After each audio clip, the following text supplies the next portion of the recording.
Oh, 56 hard in the wall. Looks like we're going to stay green. Oh, they got to spin. 95 around, 33 hard into the inside wall. Oh, they're wrecking up front. 93, Ricky Johnson's around, collects a 30, the 59, the 30, I already said the 30. Oh, They're still wrecking. Oh my god, the 22 of Jason San Diego, damn it. Oh my word. Turn 3 and 4. Side, they fly for turn 3 and 4. It's 66 now. Oh, they're 3 wide. Oh, Joe, who's 3. here? I don't know. They're 3 wide through the tri-oval. It's a felt there at the yellow flag.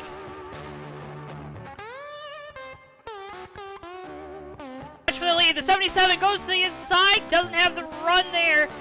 Goes back outside, he's going to try to have the momentum through turns 3 and 4. Peaks to the inside, it's going to be a drag race down the front straightaways. Calabol's around! It's going to be at the line, it's so close! Merslack wins it!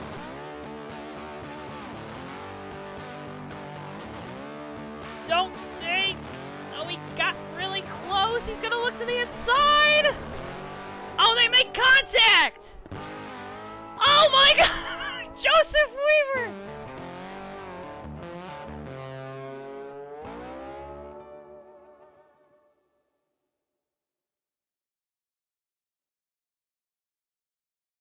Ladies and gentlemen, boys and girls, children of all ages, welcome, welcome, welcome to Throwback Night here from the Atlanta Motor Speedway for the United States Online Racing League Red Bull Cup Series. Hello, folks. As always, I'm your host, JoeTowNetwork. Alongside me tonight, as always, on these late night Saturday nights, it's the implorable, the fantastical, the amazing Tommy Bordeaux. Well, thank you, Joe. Phenomenal intro here. Great to be back another week here at the USORL Red Bull Cup Series circuit. And things are looking a little bit different here on JTN. We got a good throwback logo there in the bottom right corner. Looks pretty good, Joe. Yeah, throwing it back to everybody's favorite racing-related channel. But, Tommy, we're going to have a bunch of throwback paint schemes tonight. We're closing in on the playoffs, but I think tonight we're really going to focus on all these beautiful paint schemes out on track. Yeah, Joe, we've got a lot of great ones. I'm just watching Steven Merslake, who's in a Fastenal paint scheme right now, just get obliterated in turn 3. Yeah, we got a lot of great ones, Joe. We got some Jeff Gordon throwbacks. We got some, who else? Pablo Montoya throwbacks. We've got Kevin Grubb throwback. Joe, we got throwbacks all over the place. We got people throwing it back to themselves. Yeah. I mean, we're just... If you're into that. You know. But it's going to be a great night here on JTN for the Red Bull Cup Series, as it always is every Saturday night. Make sure you hit that like button if you haven't already, and hit subscribe here to JTN. We're on the road to 500 subscribers, Tommy. We hit that 450 mark. But now, earlier this week, we had some issues in the JTN building, and, well, let's take you through it with the wacky, the crazy, the fantastical segment that y'all love. It's Tommy's World. Okay, you got the car there, right? Alright. What do you mean he's not there? It's Tommy's World. It's Tommy's World. It's NASCAR. Excellent. It's Tommy's World. It's Tommy's World. Well, that's dead end, Bristol. That's dead end. Do you have any ideas? This one? This one? You mean this one? Alright, let's try this one. Let's see if it works.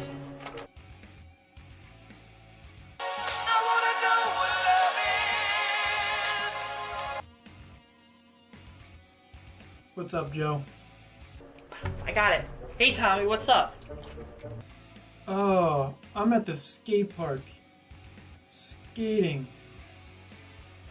Hey, so, Weaver said you're not at the track yet. Oh, man. That's right. Oh, that reeks. Hey, man. Look, I gotta listen to the rest of this rock CD. And when I do, you better believe I'll be over there in a split second. Alright, well, you just do whatever you gotta do, bud. It's kind of weird. It's kind of wacky. Alright, radical, dude. Alright. Alright, well, you just get there. Alright. Alright, talk to you later. Okay, I'll see you there. Oh, dude, that was my boss. No way. That's a bummer, dude. A few moments later. Well, hey everyone, welcome to Tommy's World here at Atlanta for Throwback Weekend. A lot of drivers are going to have throwback paint schemes on their cars this Saturday night, as does the Tommy's World car. You can see a car there modeled after Dale Jarrett's 1999 championship-winning paint scheme, painted by a friend of the show and my brother Henry. I love you, Henry. Thank you so much. The car looks fantastic. And hey, this track is something a little different too. We're at Atlanta 1997. There's no quad over here, and the backstretch and front stretch are flipped. This presents drivers with a unique challenge. Oftentimes you have throwback races where just the paint schemes or the logos are different. How about a whole track? We've got it at the USORL Red Bull Cup Series. This track now, pretty similar to a homestead. There's a lot of different grooves here, and we saw a lot of different grooves being used on Monday night at the lights race. Down low, in the middle, sometimes up high. These drivers will have their hands full tonight, Joe, because there is not a whole lot of grip out here.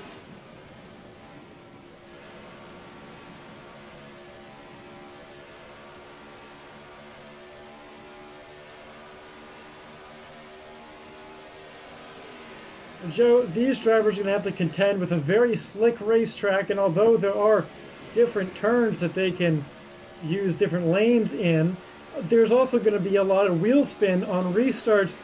Might see some yellow flags coming from some drivers in first gear spinning out on the front stretch. Pretty embarrassing. Don't know who would do that.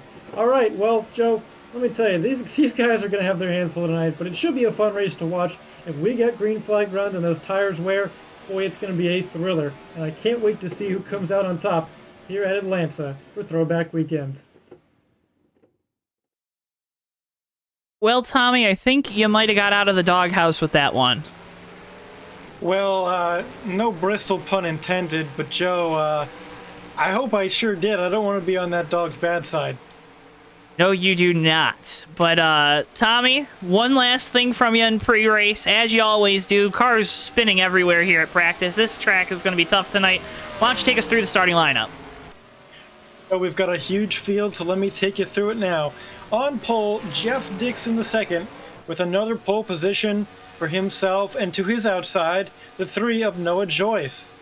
In row number 2, it's Trey Coleman with Kim Barnes to his outside. Row 3 has the number 4 of Steven Merzlak, that's last season's Cup Series champion, and to his outside, the 12 of Cal Laval. Back a little bit now, we have Michael Morata and Austin Spencer in the 13. They make up row number 4. And rounding out the top 10 is the number 2 of Sean Whitehill and a nice Andy Houston throwback with Darren Ingram to his outside. Outside of the top 10, we have Ray Huston and Jack Healy, a pair of Toyotas for games 1, 2, 3 racing, and behind them, John Peterson in the 49 and the 1 of Zach Kostowski. Back now starting 15th and 16th, it's Antonio Ruiz in the 11 and Brandon Lowe's, a driver making his first start for Team IPA here tonight at Atlanta. And behind them, another driver making a start for IPA. It's William Page in the 42, and to his outside, Joshua Mercurio in the 25 car. Back rounding out the top 20 here, Garrett Sidnor in the 16 and Matthew Steelman in the 51, the first car not to take a time in qualifying, but of course he will make the race. Making up the next row here, Huang Do and Jake Oakley. Behind them, Alex Sufert and Davey Hazard rounds out the field. Joe, he may be starting 24th, 23rd, but Joe, he's not going to stay there for very long, is he? Oh, no, he's not, Tommy. He's won the last, how many is it now? 3 races in a row, going for the 4. And, oh, boy, I don't, that 75 is not going to be back there for very long, running that one Pablo Montoya throwback that you saw on the Fake Racers podcast this past week. You've got to be careful, Joe, because this track is really slippery, like I mentioned in Tommy's World. Could see some incidents all over the field, so he's got to be careful, make sure he stays out of trouble. What would be the key to that? Because I've noticed that this track, these guys, and it's happy hour, it's a sim game, right? They're just, if they see a car spin, they're aiming for it. They're having fun, right? Wrecking up race cars. Take you out of that immersion a little bit, but this track's really narrow, Tommy. I kind of noticed that from our helicopter cams when we were working through them in pre-race, and it seems like there's nowhere to hide here at this Atlanta Motor Speedway. Yeah, it's difficult, Joe. I'd say definitely the straightaways are very narrow, especially that front stretch. You got that outside wall, and you got the inside wall too for pit lane right there. It gets very, very narrow. If a wreck happens up there, you've got to just lock that thing down and hope nobody runs into the back of you. How much faith do you have, too, as a race car driver, that no one's going to run into the back of you? Well, if nobody's behind me on track, I've got a lot of faith. If there's even one car in my rearview mirror, not much faith at all. Well, I think you spoke the truth there. Tommy, we're ready to get these engines cranked. Field is getting staged on the back straightaway. Remember, we're running the Atlanta 1997 spring configuration here. Start your engine! There's the command to fire up those engines. And throughout the night, we'll talk about all these beautiful throwback paint schemes. You see the silver Exalta DuPont throwback for Jeff Dixon with the American Ethanol. Richard Childress, I assume, throwback for Noah Joyce on the outside. Yeah, no surprise there. Richard Childress throwback there for Noah Joyce. Hey, right behind him is Cam Barnes, part of Spencer Racing, the oldest continuous team in the USORL and possibly the oldest throwback in the field. I didn't see anyone with a Acadian throwback this year, so looks to be Cam Barnes with the oldest one. Well, there's the pace car down on the pit road, Joe. It's throwback racing action out of turn number 4. Jeff Dixon leads them into the restart zone for the first time. And off we go. Very tentative there on the green. Jeff Dixon leads the way. Trey Coleman with a good start. Yeah, already. Trey Coleman scoots out to second. Steven Merzlak up to third. Noah Joyce really struggling on the outside right now to start this race. Yeah, Joe, looks like we got Austin Spencer around. Spencer around. He's going to collect the 49 of John Peterson. No one else involved. Looks like everyone's been in it, so we're going to, I guess, restart. We're going to hear that command to fire the engines up one more time. I thought we would, Joe. Well, I think that's just going to show the fans at home how treacherous this racetrack is, Tommy. Yeah, it's very treacherous. Sometimes it's like you're racing on quicksand. You stay in one spot too long, you're going to fall down. I don't know, man, but there's no traction out there. It's crazy. I don't really know the traction characteristics of quicksand, but that's probably what I imagine. It's slippery. It's slippery, right? Slippery. You can't get it going. No traction compound back in 1997 either. No, TWB1 hadn't been invented yet. Had TWB's founder been invented yet? No. Well, getting ready to do this again. Jeff Dixon, Noah Joyce front row. Joyce hoping to get a better start here to this race. That 3-car it looked like he was sleeping on that start, Tommy. Yeah, he'll learn from that, though, Joe. I mean, I don't think he's going to have as bad of a start this time.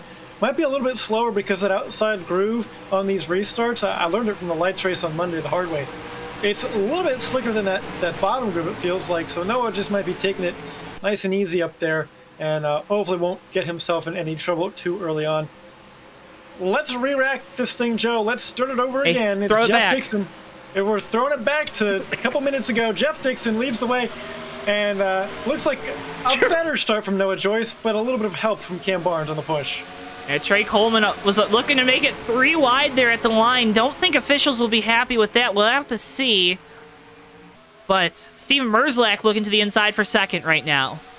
How about already a quick mover up a couple spots? That's Michael Murata in the 55. He's got a beautiful paint scheme on there, sponsored by Redline Oil. And my goodness, that 55 is flying. He's looking to make the move for third on Trey Coleman. Well, it's a Kool-Aid throwback. I don't think you want to drink Redline Oil, but oh boy, it makes me really thirsty looking at that 55. It looks like we have a caution. It's for the 54 of Wong Do. Oh, and the 16 of Garrett Sidner. Wow, 2 heavy hitters with some incidents early, Joe. On Sidner, all tore up on the front end. Let's see what happens. Oh, it looks like he went up and over, Tommy. Oh my goodness, that's the Ray Tustin driven machine. That's a throwback to Matt DiBenedetto's development ride from over a decade ago. Not a good start for one of our final 4 drivers from last season. Looks like Davey Hazard also involved in this. Got run into from the back. See our Haviland on board here. Off the back bumper. See, there's a checkup in front. Looks like with the I can't tell who that is, Tommy. The 24, maybe? Yeah, that could have been Alex Suford in the 24 and Jeff Gordon throwback. And Joe, when things cascade like that, especially in these turns that already don't have a lot of grip, oh well, things just go from bad to worse. And unfortunately, we talked about at the top of the show, Davey Hazard starting in the back. But man, we were hoping he would stay out of trouble early. Instead, he's found himself in the first caution of the night. And a tough break, Tommy. A really tough break for those at home. Because we had a game crash. We'll be right back here on JTN. And back on JTN, Tommy, take us through that. Looks like there's a lot of stuff happening down on pit road right now. Yeah, Joe, a lot of drivers down on pit road getting surfaced, especially all those who were involved in that accident. Davey Hazard, Huang Do involved, as well as Alex Suford, all down on pit road getting repairs right there. You can hear in the background them beating on the hood of the 75 car, trying to flatten it back out. And Joe, we already have one retirement in the race. It's the 23 car of Darren Ingram. Darren Ingram, and that's not a good start there. IPA switching to Chevrolet last week, Tommy, and oh man, not a great way to start that relationship. Yeah, not exactly the start you want, but also for Darren, perhaps an early exit on what could have been a long night otherwise. We'll see how things go from here, Joe. Watching the field pace right now. So Jeff Dixon's going to have the pick of the litter here on the restart. He's got the lead.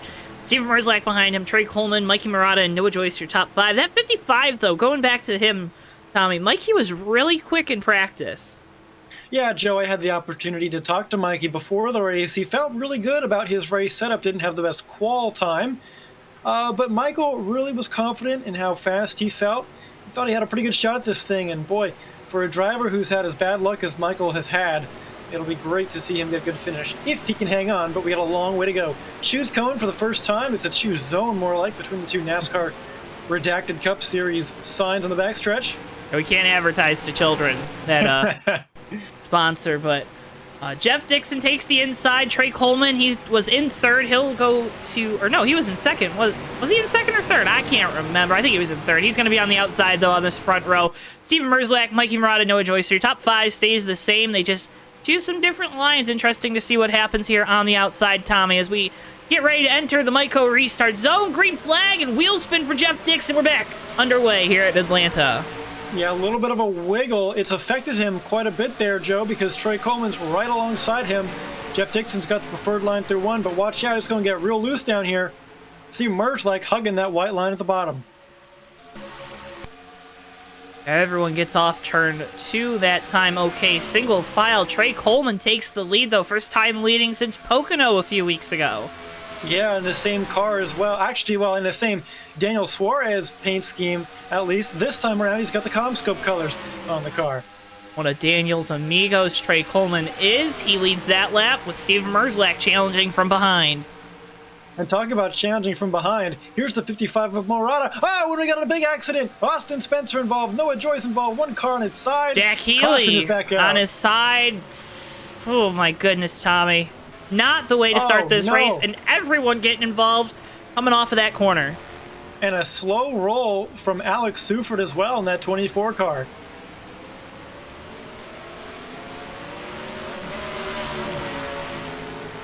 Let's get you a replay here, Tommy.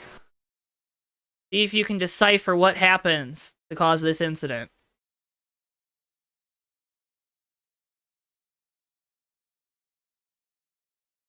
All right, so Spencer coming into one in the transition into two, Tommy. It looks like he got loose, but Healy might have made contact behind. It's really tough to tell there.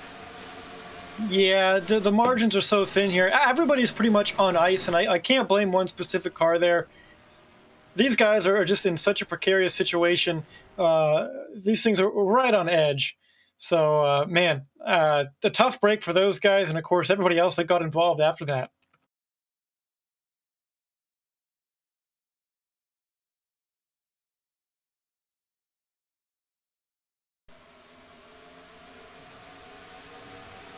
You see the field just coming off the corner. Just everyone scrambles, Tommy. It seems like these guys are panicking when they see an incident in front of them. Yeah, Joe, one part of that might just be because things are so loose. Every time they see that wreck in front of them, they're scared to slow down even because they don't want their car to break out from underneath of them.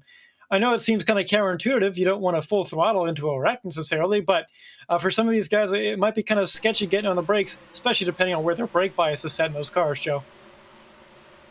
Davey Hazard scoots by Steelman as well. You see a lot of other guys getting by on the bottom, but it seems like the back of the pack just... Everyone got on the brakes. Maybe cars broke loose on them, but overall just a tough way to start this race for a lot of these drivers. It is, Joe. Well, let's dip into the mailbag really quick. Goody YT asks, is my computer able to handle NR 2003? I have an HP ProBook 2017 or 2018 in this Windows 10. Joe, I would say absolutely. I would say Windows 10's good.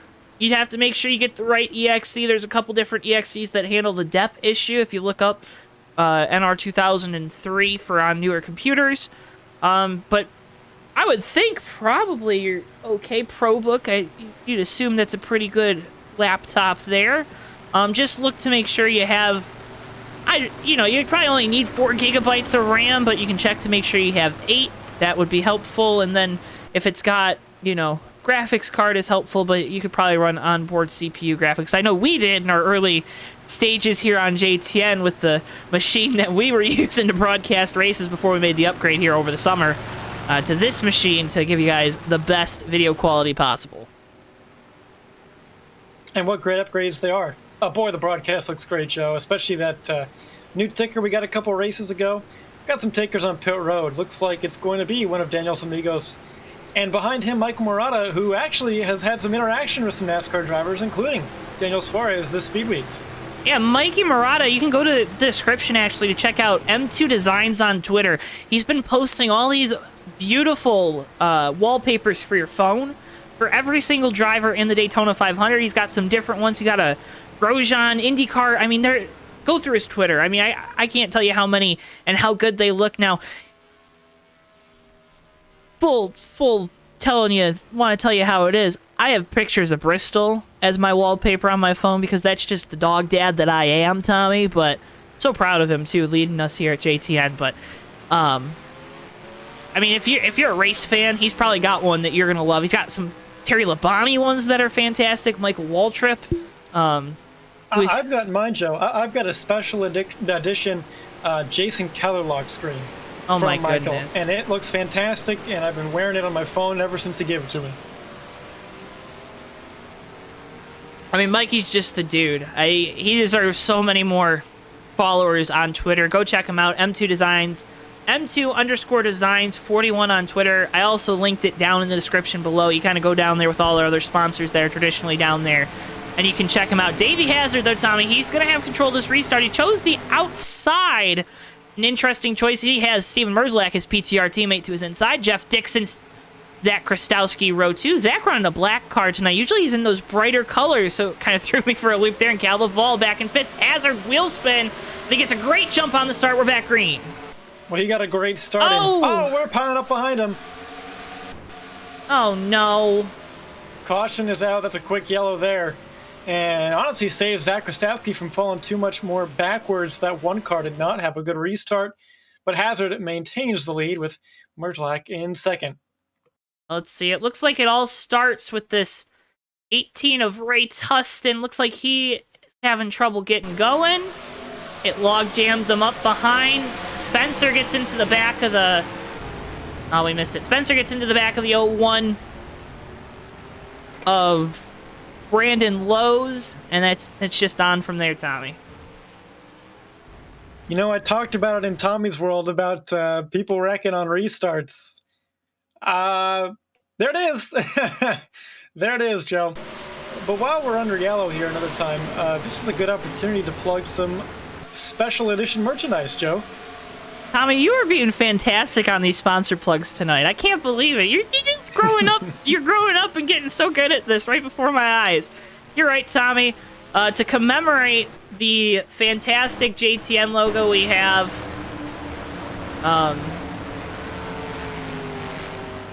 we have created some throwback merch on the JTN merch store. It's available now. It's going to be available for as long as you want it. I mean, it's a fantastic logo, throwing it back to the Speed channel. You can go check it out at the JTN merch store. It's linked in the description below, at the top of the description, actually, with our Facebook and our Twitter page, which you can go follow. But we have the t-shirts, hoodies, which Teespring kind of has, or Spring as they're now called. I don't know what they're called, Tommy. They're a provider, so we, you know, whatever. Don't speak ill of them. Don't speak ill of them, Joe. They got some great products. We always use the comfort tees because they give you the best fit. And the hoodies, the classic hoodies they're really soft, they're really good, so we use those, but they're a little limited right now on the sizes, so go check them out. If you want a certain color, I mean, you're going to want to get it as soon as possible, because you never know when they might sell out of that color, because remember, they're using it for everyone's designs on the site, so, you know, show them that we're pretty cool here at JTN by buying all that JTN merch. You can get Tommy's World shirt, or a Tommy's World hoodie even, but, that Throwback merch, it's now up on the JTN merch store, and you're going to want to check it out. Man, I'll tell you, if I ever went outside, well, in general, but also just in, you know, one day, and I saw someone in a Tommy's World hoodie or a shirt, man, I'd lose it, man. I'd be crazy. You gotta and I don't mean just me looking in the mirror outside. Do you look in the mirror a lot, Tommy? All the time. I mean, why wouldn't I? Put makeup on before the broadcast? You go to the art museum, you go look at art, right? You go to the mirror, it's the same thing. Freaking love you, dude. But, again, JTN merch store, great place to get some awesome merch. We got a bunch of different designs. Go check them out when you get the chance. Just looking at the merch store honestly helps us, so just peruse, shop. You can also check out JoeTow Designs. Use code JTN2 at checkout on that store for 10% off. Looks like we're choosing up here, Tommy. What do you think Davey's going to do? Oh, there he goes. Well, I was going to say I think he's going to choose the outside again because it worked for him last time, and that he did. We'll see if this works again.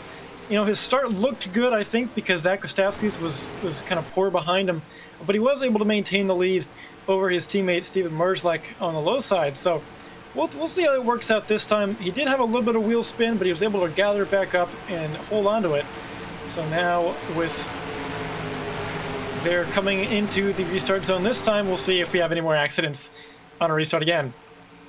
Yeah, getting ready, coming off turn 4. They're passing pit entry right now, getting ready, getting set to go. Davey Hazard with control of another restart. His teammate Steven Merzlek to the inside. Green flag and Merzlek! Big wheel spin, Tommy! Big wheel spin, but he gouges it up like the master he is. Although, a little bit of 3-wide action there. That's going to put Jeff Dixon up to 2nd place. Well, and look, tough week last week for the 12 of Cal Laval, but he's up to 4th right now. Cars coming off at the corner. Like, we're okay so far through there. Yeah, a lot of cars fanning out all over the backstretch, just trying to give each other room. And I think that's important at this stage, especially after we've had a few early wrecks. We're only about 12, 13 laps into this thing so far, so plenty of time to just settle down and get in the groove here. Just calm it down, boys. Let's get some green flag laps under us here. But Steven Merzlek now hunting the lead to the inside of his teammate Davey Hazard. Yeah, he got back up to 2nd place quickly, and now he's looking for the lead. Steven won the lights race here on Monday. He beat me out, as well as Cal Lovell and Garrett Sidnor in a final 10 to 20 lap battle. It was a lot of fun, and if we get green flag runs here, I'm sure we'll see the same. That 4 car is quick, Joe. I can tell you that from experience. Well, and it's really good looking with the Brian Clausen throwback there with the Fastenal colors on the machine. Yeah, it looks terrific, and he's been looking forward to running that car for quite a while too, Joe. Putting on a good show for it now. Okay, so he starts to extend the lead here. Of course, Merzlek, our Season 6 champion, running a limited schedule this year, wanted to take a break from things after a really grueling championship run last year, and does a fantastic job every time he's out. Does a fantastic job with all his liveries as well. He's got Davey Hazard, though, all over his back bumper. Hazard trying to go for 4 in a row. Yeah, Davey's not going to let him off the hook that easy. I'll tell you that much. Although these two, of course, teammates, you want to be a little bit careful. You don't want to take each other out like, in the Xfinity Series race earlier today. Ty Dillon and Daniel Hemrick, technically teammates, I suppose. They are teammates. At least for that race. They're both Joe Gibbs cars. I don't know how teammate-like they'll be in the future, but... Oh, boy. That'll be a fun story to watch for sure. Be a fun Monday. Yeah, no kidding. How about Matthew Steelman? He's up for the top 5, Joe, in that number 51. Of course, Knights of Lightning throwback there for him. And he's been doing a good job up in the top 5. He's struggled this year, you know, Joe, a lot of bad luck, but here he is, nonetheless. I think you're looking for Days of Thunder. Oh, yeah, that's the one. It's okay. It's a simple mistake. Yeah, and that 51, Steelman taking a couple weeks off again, getting fresh. Had a rough start to the year, Tommy, and it's good to see him back out on track. Yes, certainly. Hey, another guy who's had kind of a rough start of the year at times has been this 2-car of Sean Whitehill wearing that Andy Houston throwback. Now, hey, wait, whoa. Why is Sean driving my car? I'm riding that throwback. Well, he's got that big M on the front. It's not McDonald's, it's Menards. A very clever design there. Sean always does a great job with the cars as we're got a battle for the lead. Hazard on the outside, Merzlak on the inside. Hazard's been trying to get this outside line to work, Tommy.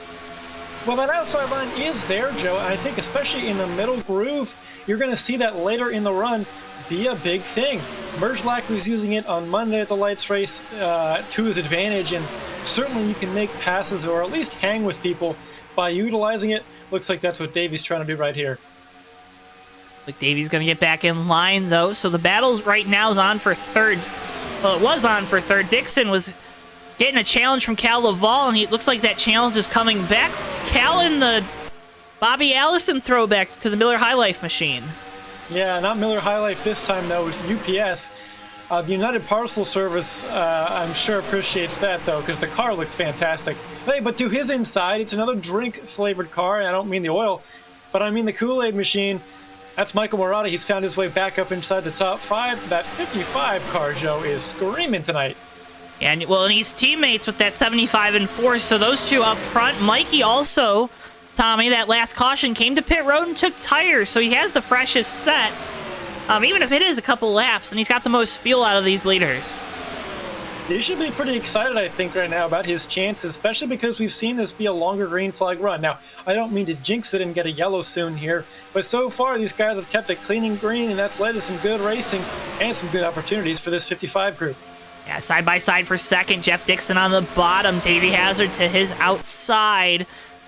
Like Dixon's going to move through for second and now challenge the outside of Merzlak for the lead.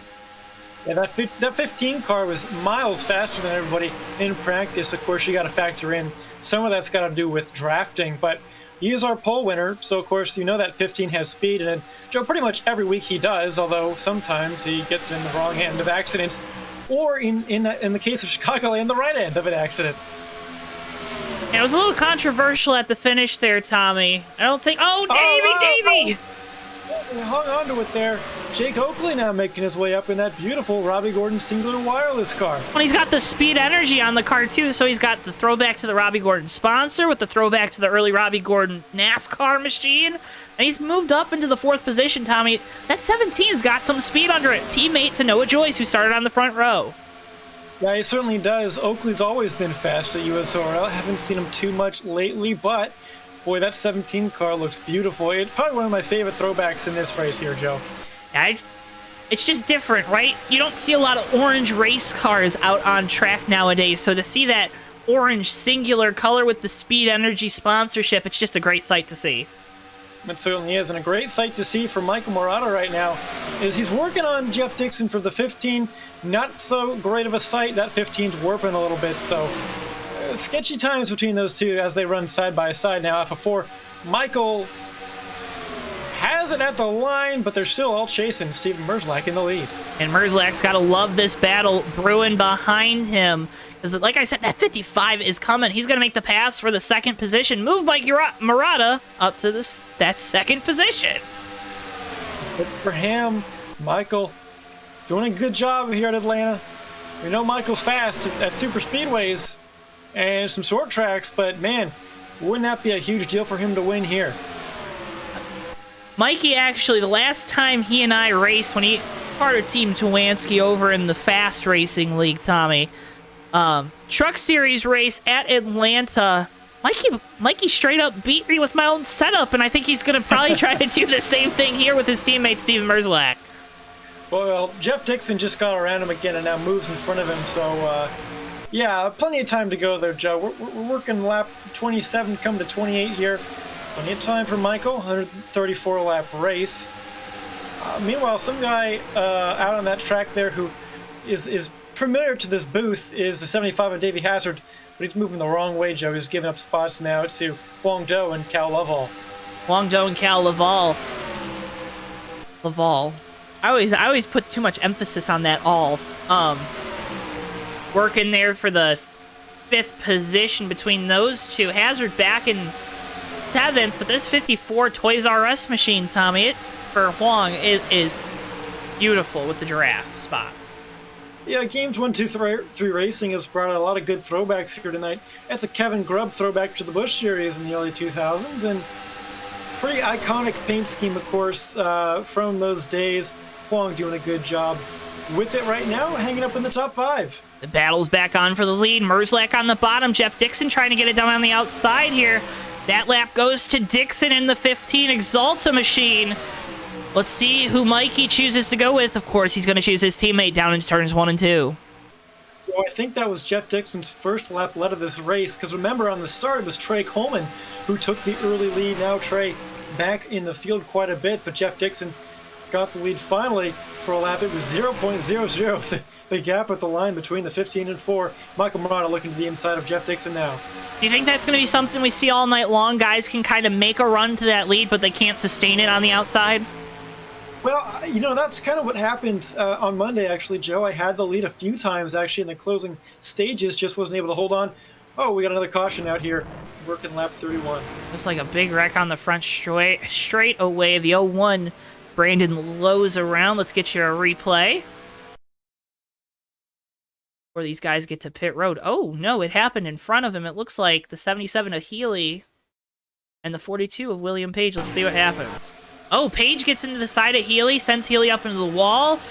Healy clips Davey Hazard, who fell back. Sean Whitehill involved in the Menards machine. Sean was running so good, Tommy. And just, oh, man. What a tough break there for a lot of guys. Yeah, Joe, I mean, we talked about it just a couple of laps ago, how narrow that front stretch is with those walls on either side, not a whole lot of room to escape. And unfortunately, Sean Whitehill involved in that, and man, tough place to wreck. Tough place to wreck, and it's just such a narrow track. We don't have soft walls either back in 1997, so these hits, they're going to hurt tonight. Yeah, that's right. An interesting move there from the USORL officials not to add safer barriers. Those drivers, I'm sure, are not going to be too happy about it, though. Perhaps they need to be sponsored by Advil after this race is over. You see the race off pit road. It looks like Merzlak's going to win it. Dixon, Doe, Oakley, Page, your top 5. About that, haven't talked about William Page all night, and now he's up there in the top 5. Had a great run at Pocono a few weeks ago, Joe.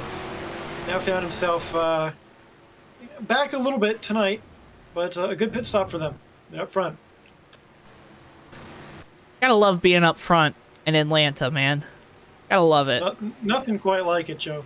And of course, he's got that beautiful Jeff Gordon rainbow throwback on that car. William Page, of course, a huge Jeff Gordon fan. Not the only Jeff Gordon throwback here tonight, though. Another one by the 24 of Alex Suford as well. I guess we're choosing here. I guess we're going to do a quickie yellow. Oh, man. Here we go, Tommy. So it's going to be Merzlak, Oakley, row 1. See what the wheel spin looks like. It seems like that guy in second, no matter what lane he's in, spins those rear tires. Dixon, Page, row 2. Doe, Coleman, row 3, with row 4 containing Barnes and Hazard. And then rounding out your top 10, it's going to be Zach Krastowski and Ray Tustin in the 18 Brendan Poole throwback Midas machine of Tustin. Into the Mico restart zone. Green flag, we're back underway from Atlanta. Old WP had a little bit of wheel spin there. Gathered it up, but that cost him a lot of time. It's a 3-car breakaway up front. And it really stacked those guys up behind him. Trey Coleman all over the back bumper of that 42 IPA machine, a Toyota tonight, Tommy. Interesting move there when the rest of his teammates moved to Chevrolet. Yeah, well, if you got the cars around, Joe, you might as well use them, right? I mean, they've been able to sell a few. Oh, no! But that one's going to be in the junker, Joe. Caution's back out. It looks like they were 3 wide. We're still spinning, trying to avoid the wreck. We avoided the wreck spinning, but we wrecked, I don't know, Tommy, but tough Couple tough licks there.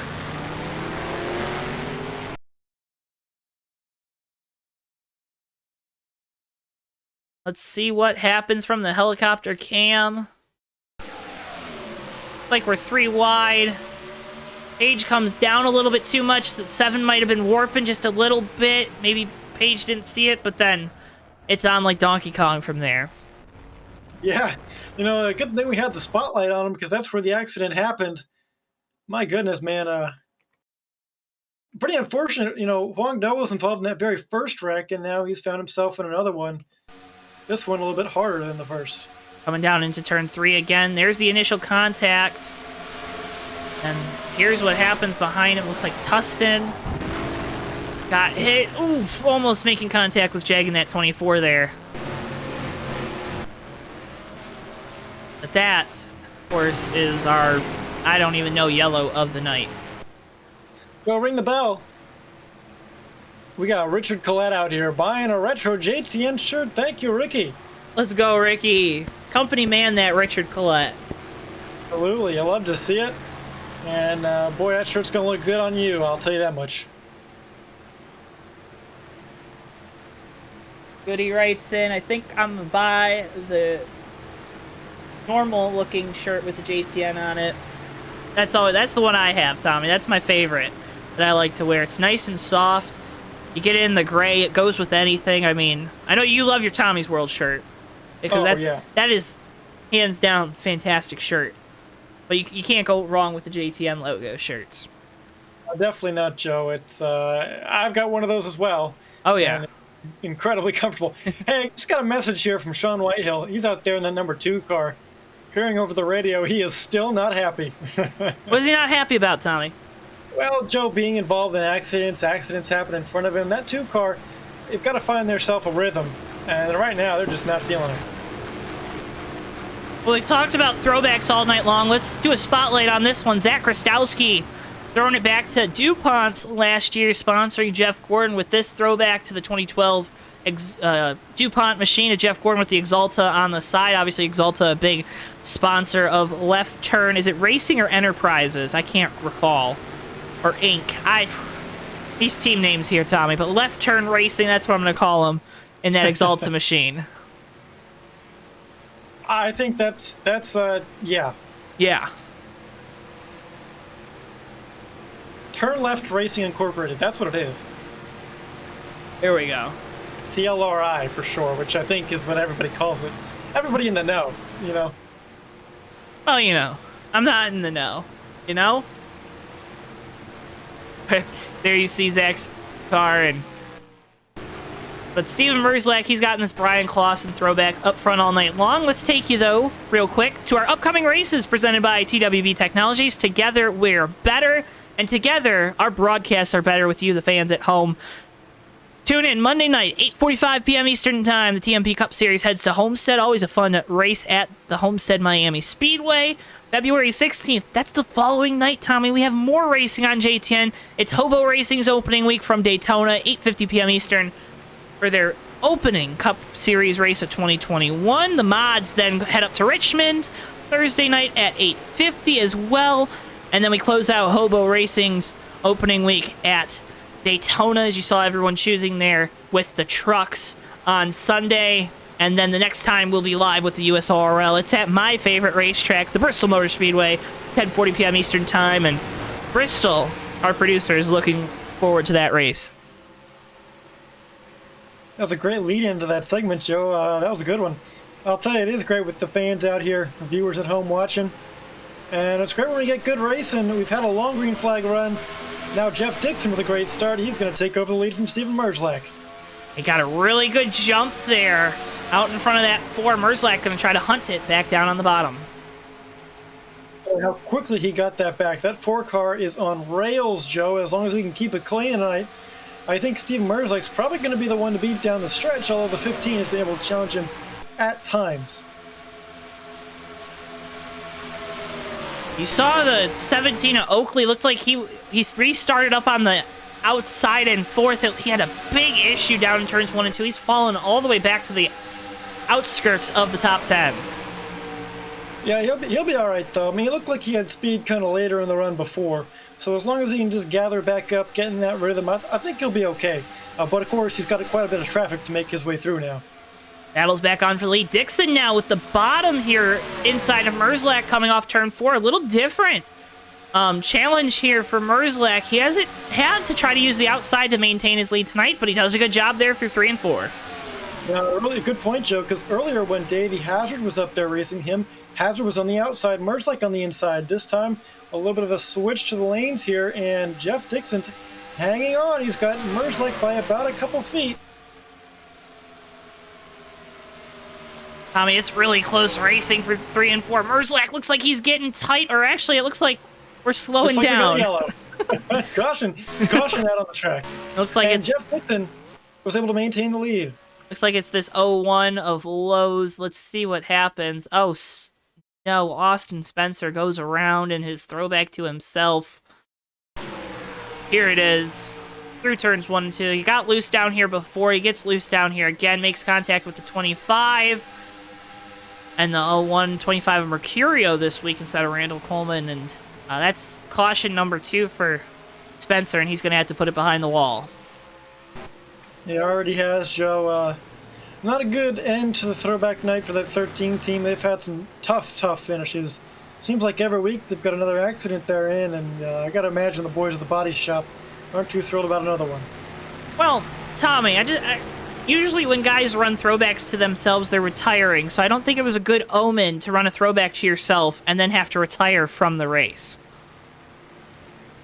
I'm not disagreeing with you, but... Yeah, it's a tough break, though. It is a tough break. This track, you got to set these cars up so loose. We can't talk about it enough. These guys, they have these cars on the edge so much just because you have to prepare yourself for later on in a run when the car is going to tighten up so much. Because, again, tire wear at this Atlanta Motor Speedway. Yeah, that's the luxury I had at Tommy's World. I only run a couple laps in those segments so I can set the car up to be nice and comfortable straight away. I don't have to deal with all that loose stuff to start the run, but you're right, Joe. Later on, as we go green here, those tires start to wear down. Boy, it gets really tight, and if you don't have a loose car to start with, well, you're going to have a really tight car by the end of the run. You're going to be losing a lot of time. Hey, I just wanted to point out in the chat, fellow JTN commentator Alex Gordo writes in that he's going to shave JTN in his chest hair. That's a throwback. Is it a throwback? It's not a throwback. Why am I being told that's a throwback? Throwing it back to the garage, he says. No, but Gordo, please don't do that. He started the race. No, he's got to do that. That sounds cool, and I want to see that. All the fans at home want to see it now, Gordo. Now you got to do it. You shouldn't have said anything. Oh, shucks. How's that a throwback? He said loose as a goose as well, Tommy. Is it loose as a goose out here? It is loose as a goose, Joe. Perhaps even a whole flock of geese, really. They're all over the place. Check out who's leading this race right now. Garrett Sidner? No, he just pit. Mikey Murata out front. Remember, check out M2 Designs, linked to his Twitter in the description. You see his logo in the upper right of the corner with all our traditional sponsors here on JTN. Go check them out. At Redline Drink Machine. Don't drink Redline oil. Don't drink oil. We're not telling you to drink oil, but I mean, that car makes me want to drink oil. Don't do it, Joe. It's not good for you. I'll tell you what is good for you, though. Buying some JTN merch. Yeah, remember we got that throwback merch out now. There you see it on your screen. You got hoodies, t-shirts, and some beautiful die-cut stickers that are perfect for your laptop, actually. So go check them out. Available now on the JTN merch store, along with all of our other offerings on the JTN merch store. Closing in on halfway in this throwback race. I really like this throwback JTN logo, Tommy. It is really nice, and it brings back a lot of good memories of the Speed Channel. And man, I hope one day we can bring it back for real. Wouldn't that be something, Joe? What if we were doing that? I don't know. Maybe I'm just thinking too far ahead. Hey, man, maybe we are Speed Channel. I think we're Speed Channel.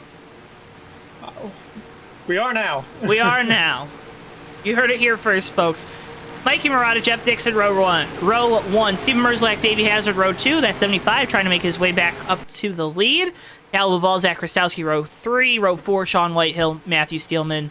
Row 5, rounding out your top 10, Jag and Oakley in that 17. Into the Myco restart zone. Green flag, and we're back underway. And a great restart for Mikey and Davey on the outside. Yeah, that was the restart of legends right there for Michael Murata. Huge gain for him, but right behind him is Davey Hazard. We know both of those cars are quick. Oh, Mikey, Mike's tight. getting really high. Yeah, out of 2 there. Was it tight or was it loose? It looks like he was loose and kind of chasing the thing up the track, and then he got tight on exit as a result of that. Just kind of getting out of the groove up there. Now he's falling back here into second, into the clutches of Jeff Dixon and Steven Merzlak. And all these guys just got tired, so he wants to try to stay up as close to the front as he can, because once you start getting dirty air on the nose of that 55 Toyota Camry, it's going to start really tightening up on him. No, definitely. I noticed it. You know, it's weird. You wouldn't think so in this game, as old as it is. But somewhere in my head, I think on Monday night when I was in the lead and then fell back behind Steven, it felt like the car tightened up because of aero push. I know it didn't, but man, it sure felt like it. Speaking of Steven Merzlak up front, he just retook the lead, Joe. This 4 car, it's always fast when he shows up. Merzlak back to the lead, passing teammate Davey Hazard, and then they got alliance mate, I misspoke, not teammate, alliance mate in the Steven Merzlak Racing 55, Mikey Murata there in 3rd. Shout out to Goody. He said he's got to go. He hopes Jeff Dixon wins. Goody, thank you for coming out and supporting the stream tonight, being active in chat, and I really appreciate that. We both do. We love to see that. We love it when chat's active because it makes our job so much more fun because we can see that you guys are enjoying, and we love to interact with you guys, so keep it up tonight. You guys have been fantastic, and we're seeing a fantastic show on track, Tommy. Yeah, no, we've had a lot more green flag running than I thought we might, Joe, at least from the early indications of the race. But so far, we've had some long green flag runs, and the racing's been very good.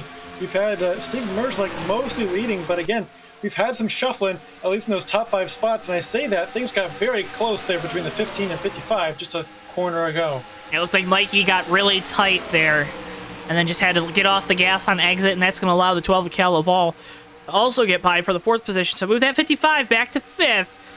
5's all around there is the 75 of Davey Hazard, looking for the lead down here in turns 3 and 4. He's not going to have enough, though, to the inside of Merzlak in the 4. No, this time now, Hazard on the inside, Steven on the outside. It was Jeff Dixon able to make the pass by using that inside line just a couple laps ago before we had that restart. Perhaps Davey Hazard learning a little bit, or at least trying to see what that 75 car has on the bottom. I'll tell you, one car that has a lot on the bottom is running really well there is that 12 car, Cal Lovell, up to the back bumper of Davey. Haven't really seen him challenge for the lead yet, but Joe, he might not be too far out. No, and Cal's got a rebound from last week. He did not make the main event after a really tough crash in his heat, and then just a tough set of circumstances in the B main, so wasn't able to make the A main, so he lost a lot of points there, and Cal still does not have a win on the year, so he's got to have a good points night tonight, if not clinch his playoff berth with a win at Atlanta.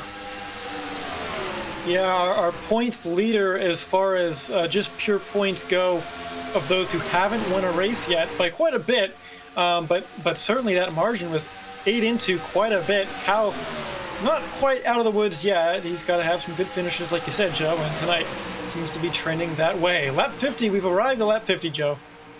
Lap 50. You gotta love it. Nice round number. The big 5-0. Oh, man. Hey, but tell you what, Tommy. You got a sponsor you want to shout out right now? Sure do, Joe. Well, on the behalf of TWB, I would like to brought to you by GardenLightsDirect.com. Hey, from porches to patios and more, if you have some outdoor lighting needs, one place to satisfy them and the best place to get them, that'd be GardenLightsDirect.com. GardenLights Direct.com. We've got it changed for the lead, Joe. Jeff Dixon took it from Steven Merzlak only for a brief moment in the backstretch. Yeah, Tommy, and brought to you by Exalta. It's Jeff Dixon in the lead. Jeff Dixon back up there using the very high line. I don't think I've seen many drivers up there and get away with it. Ooh. Whoa, a little bit of a wiggle. Hazard out there. Oh man, that's original. Let me tell you. All the Davey Hazard fans watching at home, make sure you hit the like button for Davey Hazard. Davey's got a good car tonight, but he doesn't look as strong as he has in the last 3 races. No, and I wonder if one of those early incidents gave him just a little bit of damage. Joe, even just a little bit at these speeds, it can really affect you and make that car handle a little off. And right now that 75 car doesn't look like it's all quite there. Hey, how about this rebound for the 77 of Jack Healy, though, Joe? He was on his side on the backstretch earlier. Now he's fighting for the top 5. I just saw it. Merzlak was down on the apron on the flat there off of turn 4, Tommy. Are you worried about that hurting the underside of that car? Not too much, Joe, because it is a 18-year-old game. Tommy, immersion. Come on, man. You can't shoot me down like that, buddy. That 4 car's got to worry he doesn't bend some of that suspension geometry. There we go. Load it up too much on one side and kind of get that car off balance a little bit.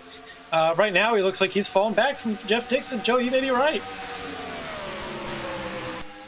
Hey, falling back, and you don't want to see that, but Mikey Murata has really impressed me here in 4th, Tommy. On those old tires, he's been able to maintain the track position he gained by staying out under that last yellow.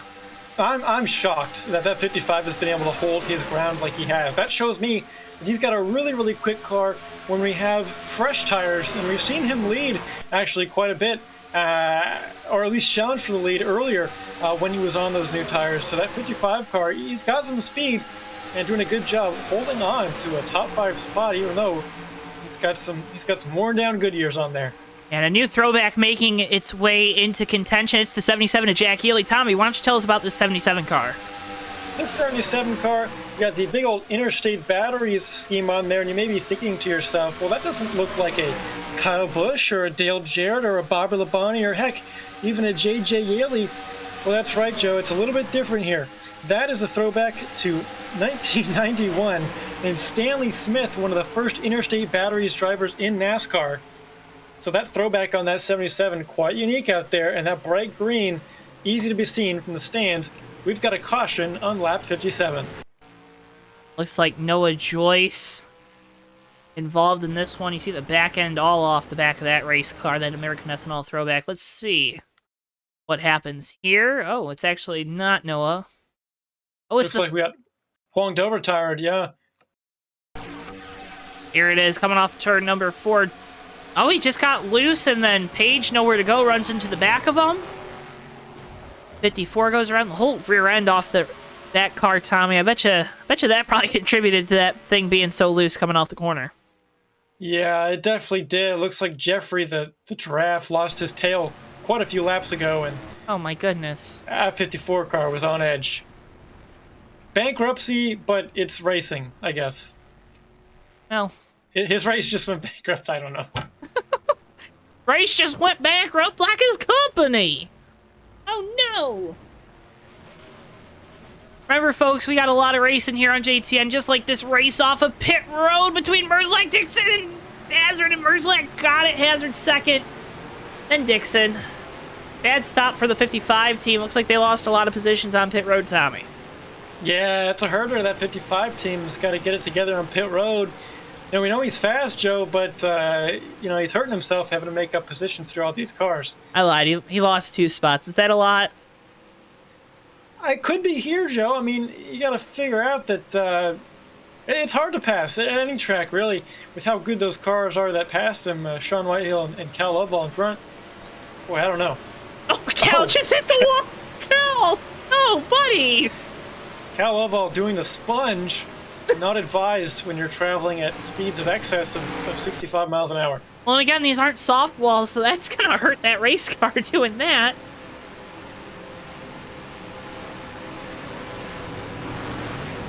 Looks like we'll be going back green this time, Joe. Quick restart here.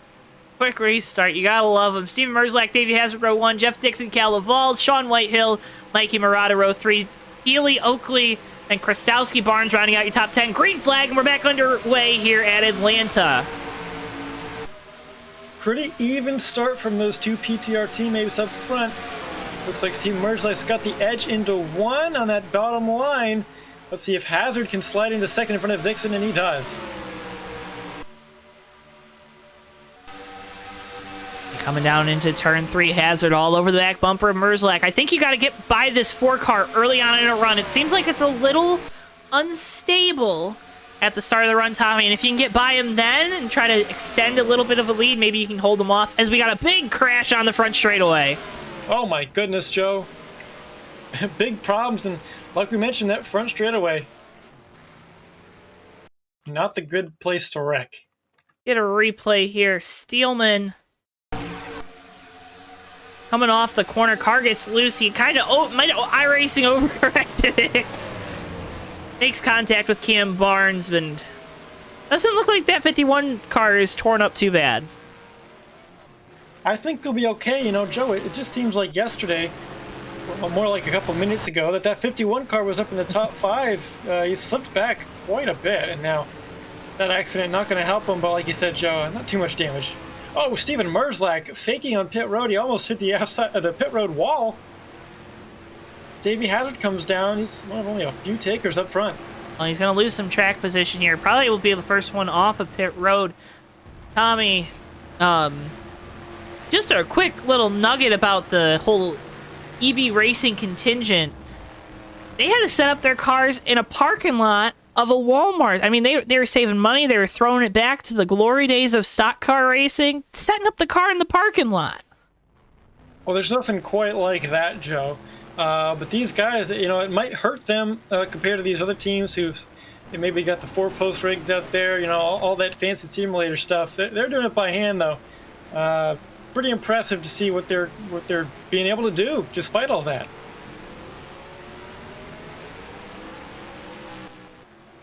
Is it a 5-post rig? I feel like I should know that. I feel like I should too. Okay. We're just gonna pretend we know what we're talking about, so everybody thinks we're official. Yeah, we're official. We're officially official. Yeah. You know what you can get where you can get something official? Where would that be, Joe? On the JTN merch store, you can get your official JTN merch. Head on over, check it out. Got a lot of great options. The classic, the traditional JTN logo, the throwback JTN logo, the race car designs, you got the Tommy's World shirt. You also got the Fake Racers podcast merch, which is the podcast that myself and Davey Hazard do every week here on JTN. You can go check it out. Now, we got a playlist all set up for you, so you can catch on up. This week's episode should probably be coming out Tuesday. We're going to record it Monday night, though, after the TMP Cup Series race. But, because we're going to be talking about the Daytona 500, Tommy. Can you believe it? The Daytona 500's tomorrow. It's wild to think about. You know, when I was laying in bed last night, I can't lie, Joe. I'm not in the race yet, but I was nervous thinking about it. I'm just nervous, man. I don't even know why I'm nervous, but I'm nervous. I'm excited. I'm anxious. It's a new season of NASCAR. I just hope this one is as good as the promos say and is the best season ever. Gonna be quite hard to top 2003 in my book, but we'll see. I think we got a lot to look forward to this year, Tommy. I think it's going to be a great season of racing. You got 3 new Cup Series teams. You got... Oh, Merzlak! Oh, buddy. I thought his game crashed. I was like, oh, no. What a way to end a race. Like, we're going to... Are we choosing? I guess we're choosing? They're not very good about choosing tonight. They're throwing it back. They don't know how to choose in 1997. And looks like I think we're not choosing yet. Maybe we are. I think we chose. Either way, Joe, a really quick note. California Poppy asked, when did Atlanta from front stretch change to its current form? Ricky Collette answered that in chat, but I will say it for everybody who may not be able to see chat right now, maybe watch it on the TV. The fall 1997 was the first time they ran the track with a dog leg, so that means in spring of 97, they ran this oval, and then in fall, when they came back at the end of the season, they ran the new one. All right, here we go. We're starting. Big wheel spin for that 4 car. Meanwhile, the 55 pushes Jeff Dixon back up to the lead.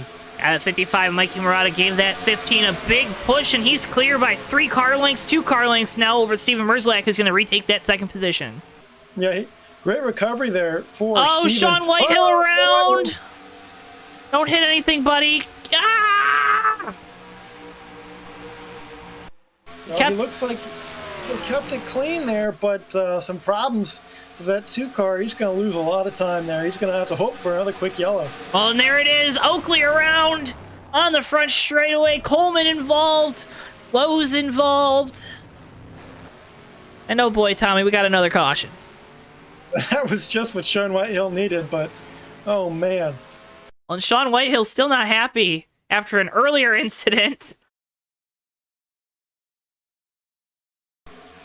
See what happens here. Oakley gets loose, hits the brakes. Tustin runs into the back of him. That spins the 17 around. And there's nowhere to go for some of these guys.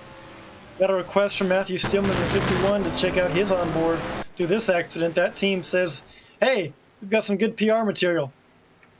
Well, let's go ahead to the onboard on that 51 with the Vans off the wall machine. Coming through turns 3 and 4. See the 17 up ahead. There he goes around. Look at that, Tommy. Holy, he barely got through there. It was really close there. I'll tell you, those spotters are working overtime, hopefully getting all these guys through cleanly, and certainly both driver and spotter doing a good job there. My goodness. What's with the shoe cars having a lot of good luck in recent weeks? I don't know, but maybe that's why Davey Hazard doesn't quite have it this time around here at Atlanta. He's off just a little bit, Joe. Maybe it's just he's not in that shoe machine.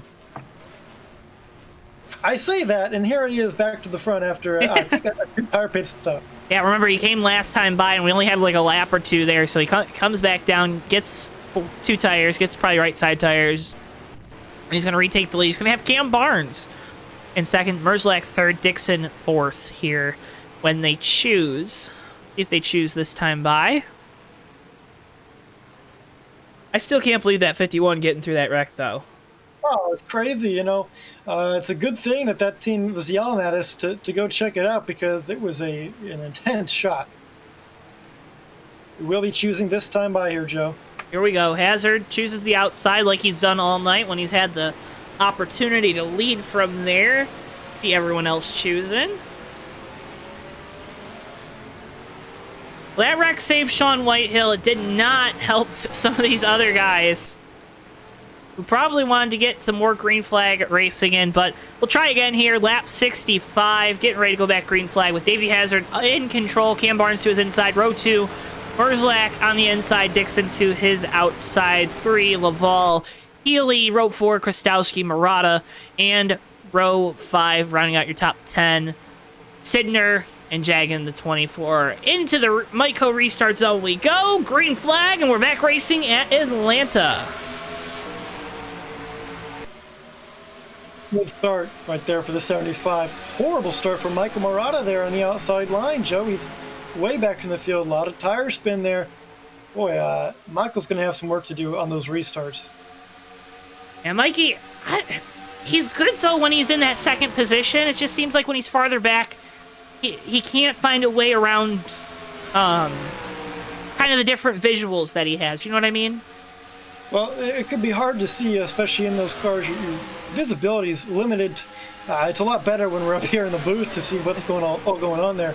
Yeah, it's tough. I'm not the best at restarts. Hazard way up high. Way up high, losing a bunch of positions here, Tommy. And that puts the 7 of Cam Barnes to lead for the first time tonight.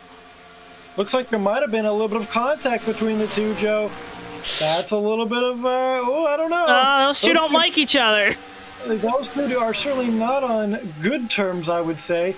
Davey cannot be happy about that. Well, and it goes back to last week. Davey was working this 7 car, trying to put him a lap down at Knoxville, just decided to throw it down into the corner, bump him out of the way, and put him that lap down, and Cam was not happy after that. Davey felt like he had to do it because he had Garrett Sidner right behind him, but Cam, he's got Steven Merzlak right behind him right now, and we know that 4 car is the fastest one on track.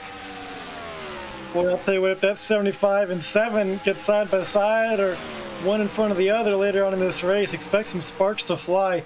That should be something fun to watch. Of course, Davey Hazard now, he's got some work to do to get back up there. Looks like we got a Derek Cope slow car on the bottom here down the back straightaway. It looks like it's the 25 of Mercurio. Haven't said his name tonight, but that team just looks like they've been struggling through these wrecks. I don't think this might be his Cup Series debut. It might be. And, you know, he's struggling, but I'll tell you what, who are other drivers who've made their debut here at Atlanta in this configuration? Jeff Gordon, right? So you never know. Never know. That Jeff Gordon kid turned out pretty okay, huh? I think he did, considering there's probably like, I think 4 or 5 Jeff Gordon throwbacks in the field tonight. However, we're not going to throw it back to Jeff Gordon up in the booth. Oh, look at this! Here's Matthew Steelman to the inside of Trey Coleman. Where does Jeff Gordon rank on your NASCAR announcing tier list? Hey man, as a driver and a person, he's pretty high. As an announcer, you know, I was having a conversation about this. So, you know, someone said Clint Boyer's already better than Jeff in the booth. And I gotta say, I don't know. I certainly can't disagree with that statement. I like Jeff, but I don't know if the booth's really for him. But I'll tell you what, though, should be an interesting season to say the least. Best season ever, as the Fox ads say. And we had the best season ever here in the USORL. Make sure you hit like, hit subscribe if you're not already here to JTN. We love to see the chat tonight. You guys have been fantastic.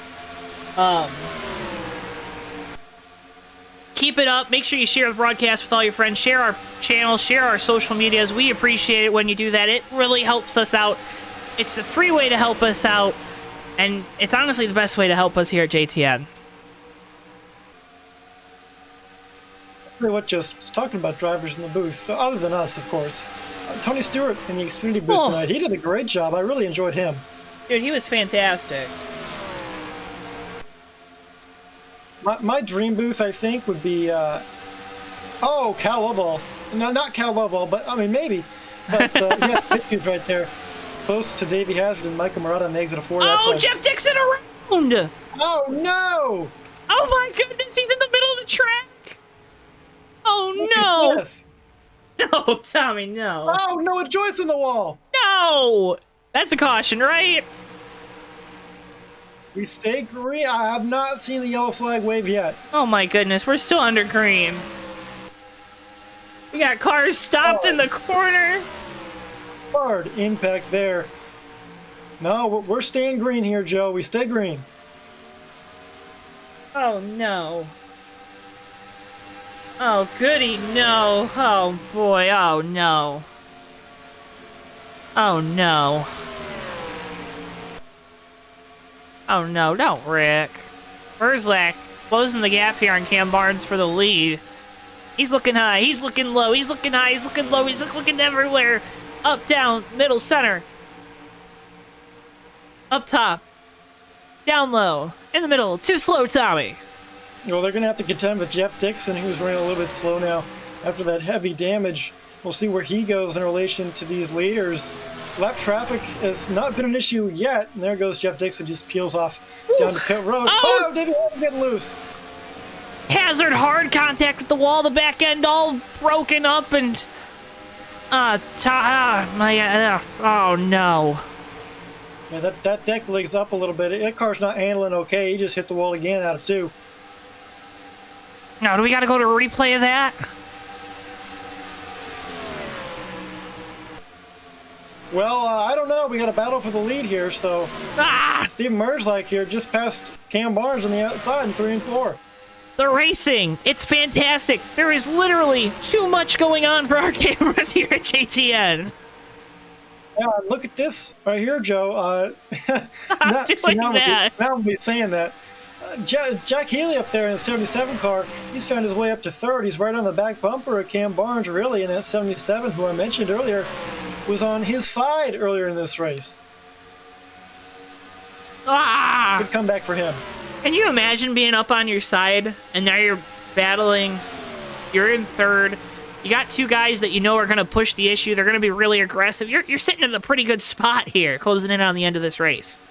Well, it's funny that you mentioned that, Joe, because last night at the USORL Super Speedway Series race, I was stuck on my side for a couple of laps before Guangdo was able to help me right myself. Well, he's in chat right now, so why don't you thank him? Yeah, thank you very much, Wong. Thanks for helping me get real. Back up front, Michael Murata. He's up there. He's back into the picture.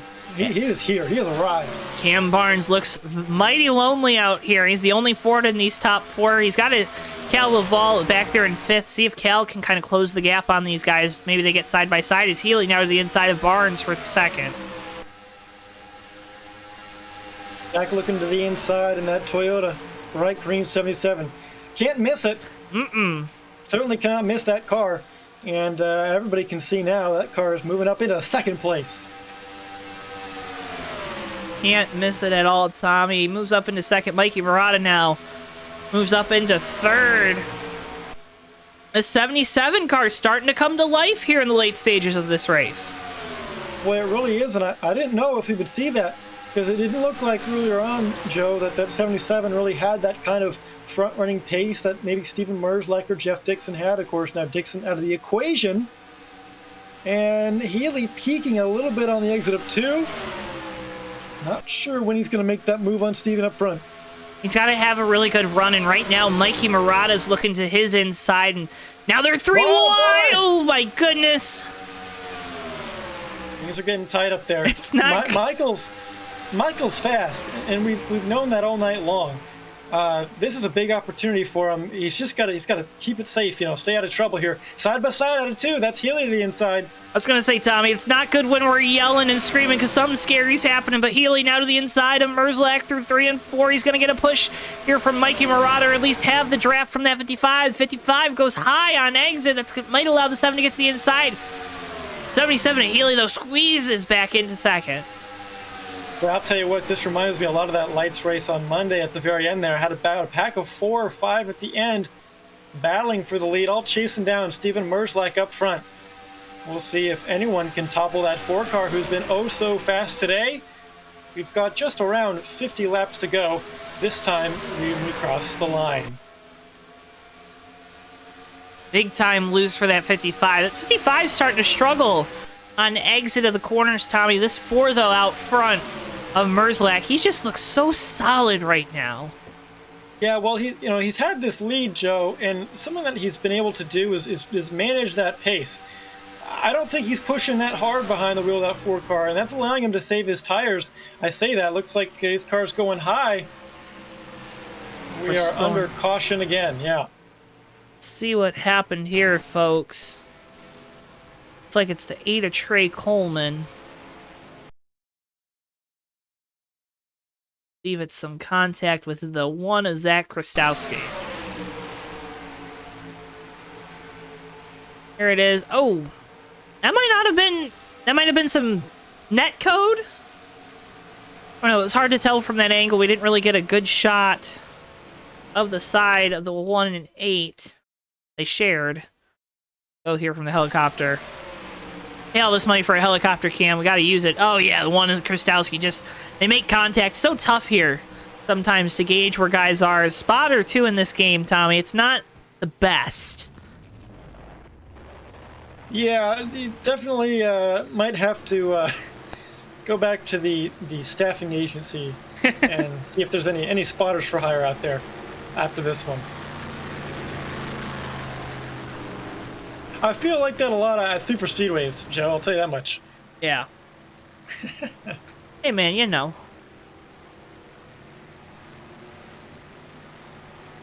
Well, Joe, back under caution here. Yeah. I was about to say, can we rewind like a couple minutes or so? You know what was a throwback? You said you're keeping it real. Do you remember keeping it real with our good buddy Kurt Montgomery? I do. I don't know where Kurt Montgomery is these days. Wherever he is, whatever kind of escapades he's getting himself into. I hope he's doing all right. Something tells me he is. But man, yeah, that's one of those legends in the sport. Let me tell you. You just sit there, you just listen. You got your cup of water.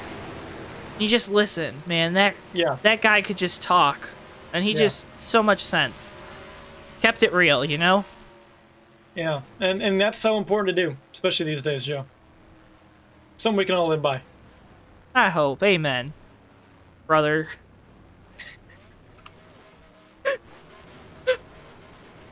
Okay, a lot of cars getting serviced down here on pit road. Basically the whole field.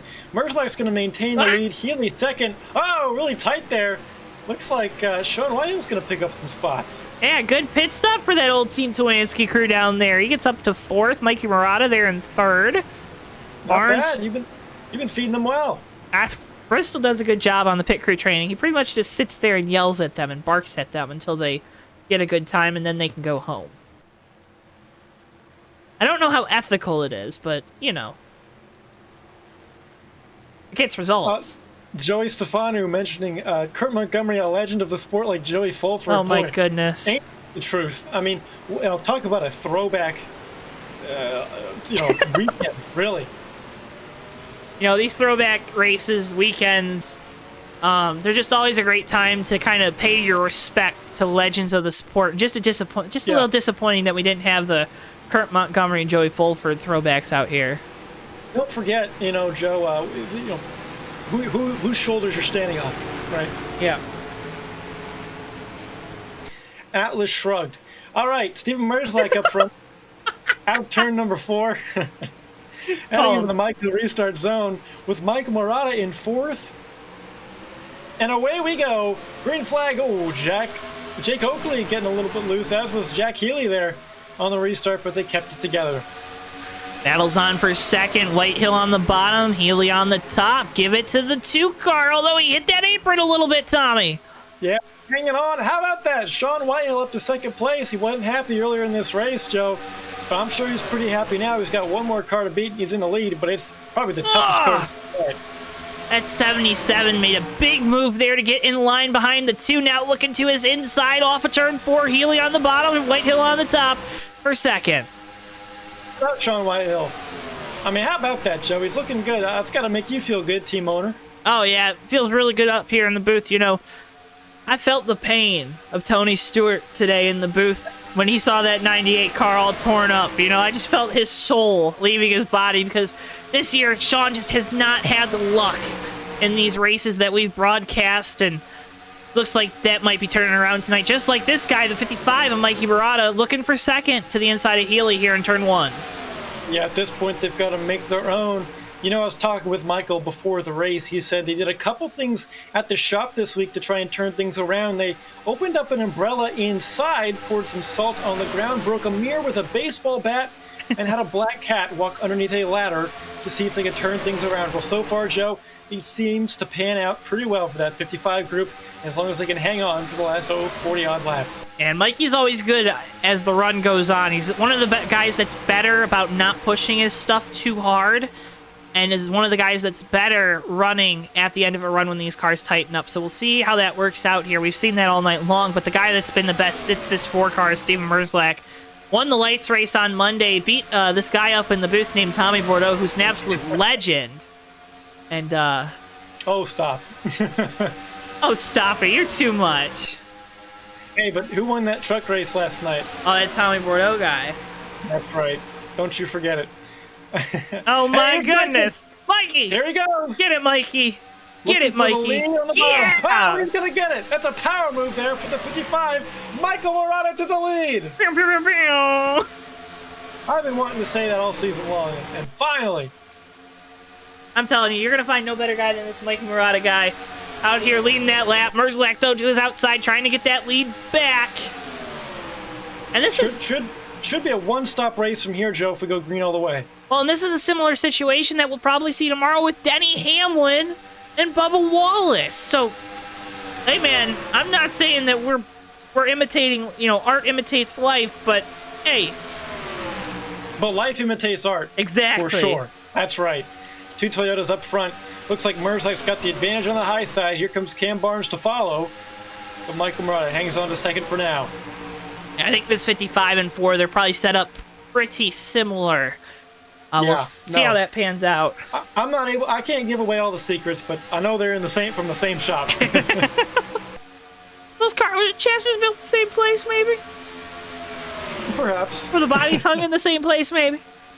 Oh, one was in this corner, one was in the other. That's not the same place. Oh, there we go. Mikey falls back to second. Merzlak out front. Mikey now looking to the inside. It's still this battle for the lead. Here late in the races, there's Oakley back there in that orange car to the inside of Sean Whitehill for 5th. There you see that battle. Whitehill had a great pit stop, Tommy, but now that 2 car's just falling back. He did, but one guy going the other direction, that's Davey Hazard. He's peeking back into the picture here, working on Cal Lobo right behind him. He's outside of the top 5 now, actually running back in 8th. I mean, when do you ever see Davey Hazard running 8th? But so far, Joe, he's having to recover from a couple incidents tonight. Just hasn't been the same kind of Davey Hazard night that we usually see. Why was that? Is it just not in the shoe car, or? I put it to not being in the shoe car, really, at this point. Yeah. I mean, you think about all the success he's had in the shoe machine this season. He switched it up and not quite having the luck anymore. The battle's back on for the lead. Mikey Murata to the inside of Steven Merzlak. Mikey in that Michael Waltrip Kool-Aid throwback. Looking to try to take that thing to victory lane. He's still trying to get by this 4-car. Merzlak just so fast on the outside. Yeah, you know, even though these cars may come from the same shop, the drivers, don't forget, Joe, I mean, they're individuals themselves, and so they might be changing their setup just a little bit. Oh, Michael. Oh, Mikey. Michael getting a little tight there, but hey, I think that's going to help him to clear Merzlak. No, not quite. He's clear now. Down low. He's clear now. But man, that 55 car, the whole team's been doing a good job this season. They've just had bad luck. You know, they brought fast race cars. Michael Murata is racing on a wrestling chair, one of those courtside WWE ring chairs that you see. Oh my going goodness! Around. I mean, it is incredible what this 55 team is able to do with that kind of equipment out here. Oh, a huge wreck! What was that? I think that was the 25 Mercurio. He's off the racing line. It won't be a big deal. Oh no! My goodness. We stay green. We stay green. What a welcome sight. Further on back, Davey Hazard falling into the clutches of Cal Laval. At for the 6th position, but we continue to watch this battle for the lead. Mikey Murata, Steven Merzlak, 1-2. You got an owner, you got a driver, and oh boy, there's a lot of different interests there between these two. Yeah, definitely. Hey, here's Michael Murata up front, Joe. It's lap 100 of 134. Talk about Michael Murata here. He's kind of on that fringe at the playoffs. You know, doesn't have a win yet, Joe, and he's looking to make his way into the playoffs. But boy, a win would lock him in, and I know it would feel good.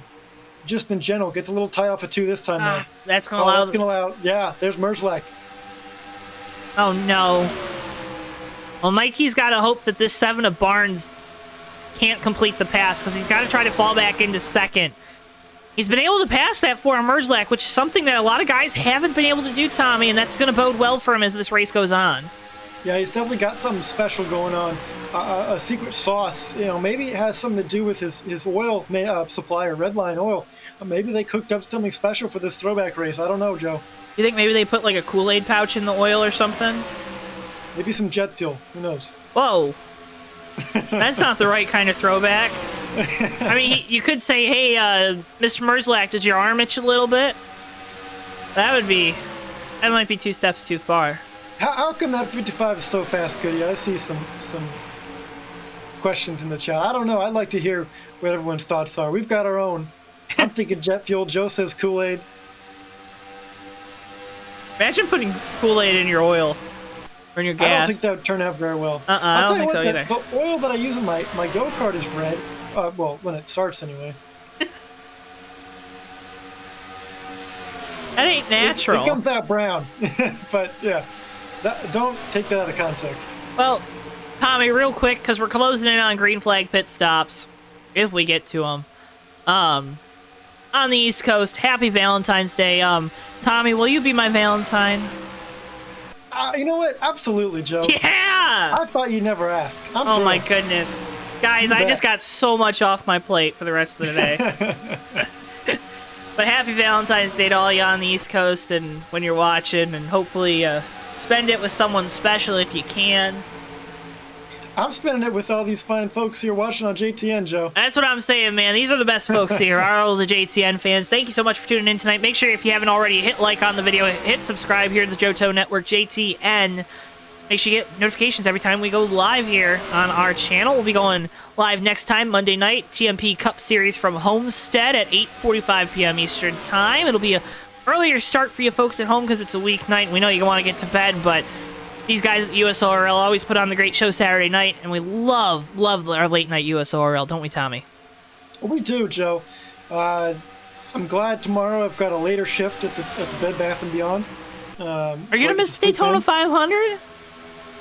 Oh, man. Oh, my Kinda, goodness. yeah. Oh, no. We're in it now. I'll tell you what, though, Joe. I'll find a way to take a look at the leaderboards. Don't tell Mr. John Beyond. What about Mr. Jack Bed? Yeah, it's all right. He's cool. He can know. Okay. He's cooler than the other side of the pillow, Joe. Woohoo! Little Stuart Scott reference.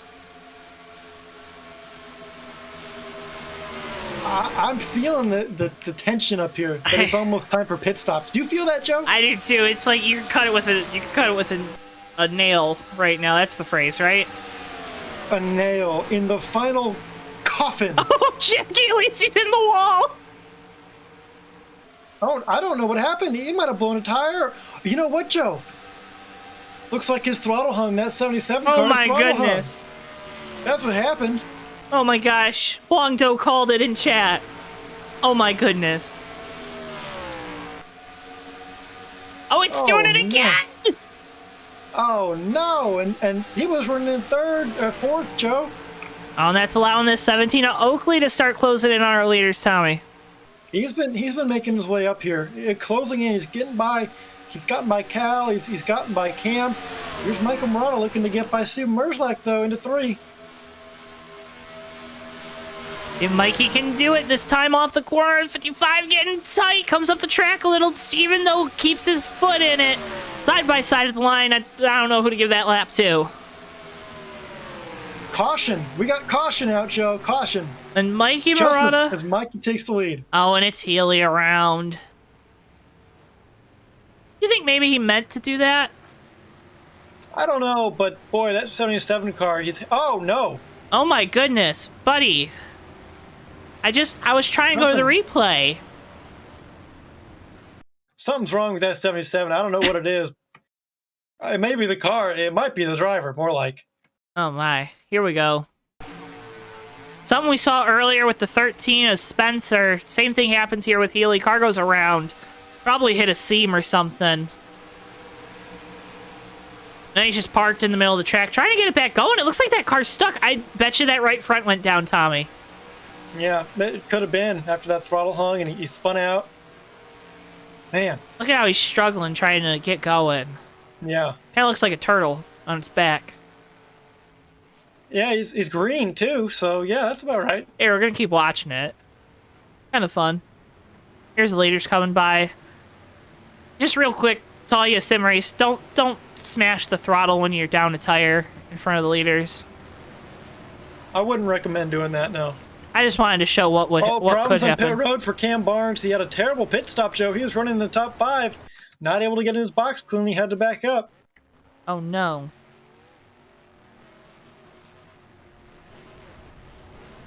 Meanwhile, a great stop for Jake Oakley. He's going to pass Michael. That's going to be second for him. Looks like Trey Coleman. Oh, he got it. Michael. He got Coleman. Big time pit stop there for that 8 car. He was up towards the front, qualified row 2, Tommy, and now he's got the track position back. See what that 8 ComScope machine can do. Man, we've been talking about how Michael's pit crew has been struggling all night, losing 3 spots there. Came in the lead, had all the advantage in the world, and just couldn't put it together on that pit stop this time around. There's part of that, too, where he's kind of in the middle of the grid, so he probably had guys coming in, coming out of their pit stalls, and maybe that kind of led to that. Maybe he wasn't able to get a good entry into the pit stall. I guess he would have had a good entry, maybe not a clean exit. Like Cal Lovell right in front of him there, maybe slowed down his exit, had to really turn that car to get it straight, and yeah. So the closing stages of this race are upon us, just over. About 22, 23 laps to go when we take the green. It's Steven Merzlak out in front, Jake Oakley to his outside behind them. Trey Coleman on the inside, Michael Murata on the outside, Sean Whitehill behind Coleman makes up your top 5. Here we go off of turn 4, back into the Michael restart zone. Green flag is back out. Good start from Merzlak. Yeah, and Murata all over the back of Oakley there. Mikey not getting that track position back like he would, and that 55 is loose as the battle's on for third, and the battle might be on for the lead. It looks like Trey, though, got loose on that high side and just not able to capitalize on the good run there through the center.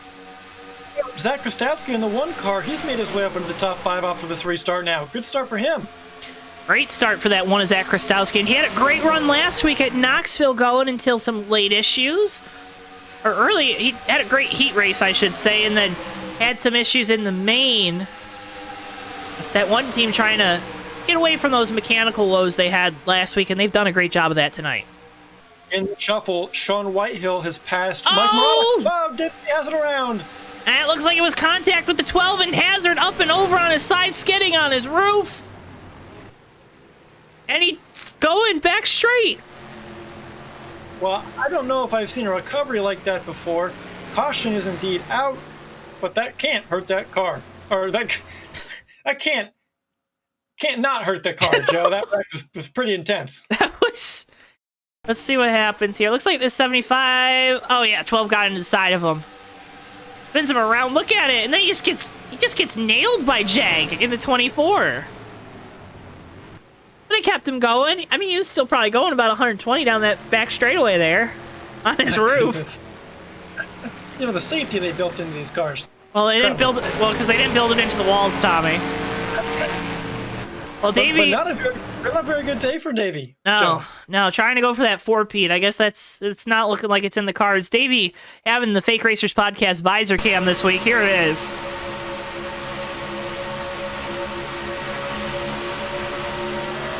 And you're gonna feel this hit right here. Bam! Oh. You know, Tommy, that could have been bad if it was in the driver's side door. Luckily, on the passenger side of that racing vehicle. Definitely good thing I wasn't riding along with him this week in the passenger.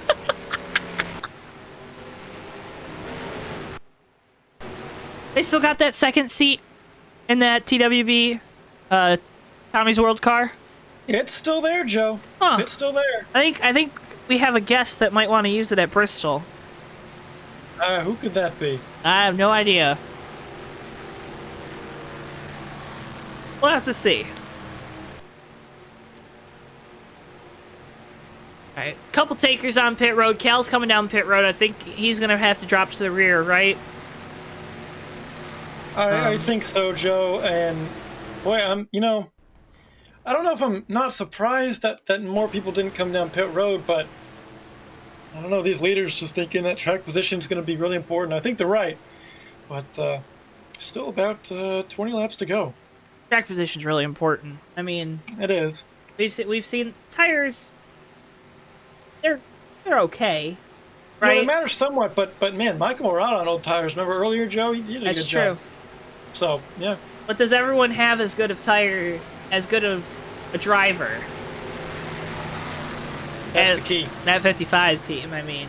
That's the key, and I'm not sure. Well, you can check out Mikey's design page, M2 Designs. You can go to his Twitter page, linked in our description. That's M2_Designs41 on Twitter. You can also check out, it's the premier text-based simulated racing game, AutoSim, now out for free. Tommy, what's that? Free, what's that spell? Free autosim.com, baby.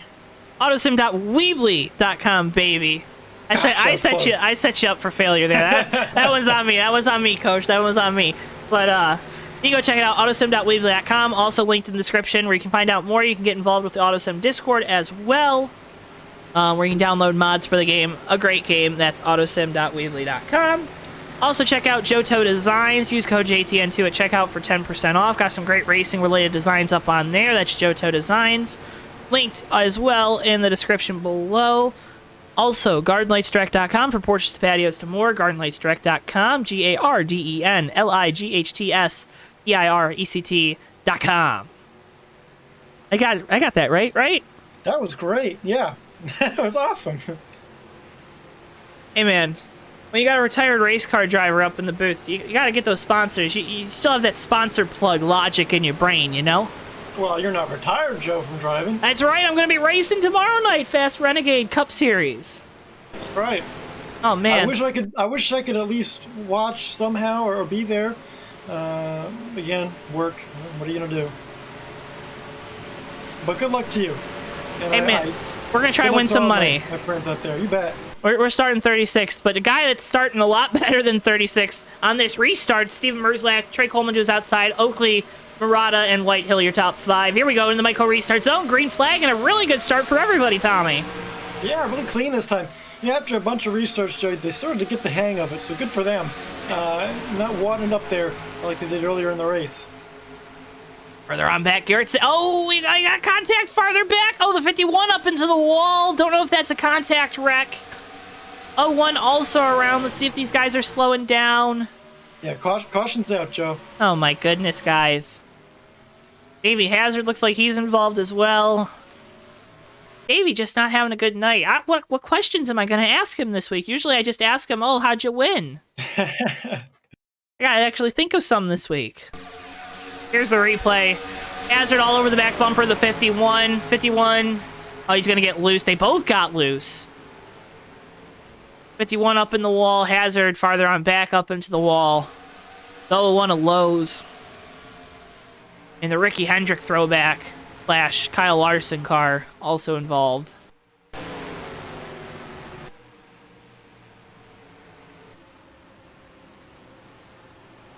Oh, maybe it's quickie yellow. Let's see. The top 4 remain the same. Sean Whitehill came to pit road there, Tommy. Might think those tires are going to be a big advantage here. Yeah, and I think, that might be a good move. I don't know. I mean, there's still plenty of time, but then again, we just had our caution come out basically on the restart, or just a lap in or so, not sure. I do think track position is going to be important, but you never know. You never know. Well, closing in on the end of this race, seeing more people popping in. Thank you so much for tuning in tonight here on JTN. All the crazy, amazing live NR 2003 racing. It actually looks like now we're pitting this time by. Whitehill does come to pit road here. Top 4 stay out. Fantastic racing on the docket here for JTN this week. There you see it. TMP Cup Series Monday night from Homestead, 8:45 p.m. Eastern Time. Hobo Cup Series at Daytona. Daytona, always a fun show. You're going to want to tune in for that. 8:50 p.m. Eastern Time. You can check out actually their July or August Daytona race. That's on our JTN YouTube page, so you kind of get a feel for a lot of the names in that field. But Hobo Cup at Daytona, Tuesday night, 8:50 p.m. Eastern. Hobo Modifieds at Richmond. Richmond, always a tough track. Going to be fun with the mods. Kind of like that NASCAR 06 vibe where you start at Richmond with the Ray Evernham Modified. 8:50 p.m. Eastern Time. February 21st, Hobo Cup Series, or Truck Series rather, from Daytona, rounding out Hobo's opening week at the World Center of Racing, the Daytona International Speedway. 8:50 p.m. Eastern Time. And then next time out here with the USORL boys, Tommy, we're at Bristol, my favorite track. That one again at 10:40 p.m. Eastern Time start. Should be a good one, Joe. Goody writes in. Short track racing. It's just short track racing, It's just short track racing. I can't do a Denny Hamlin, Joey Logano impersonation very well, but Goody writes in, what's Mikey's sponsor? Redline Oil. Yeah. Got Kool-Aid on the back of it, but Redline Oil with the it's a Kool-Aid throwback.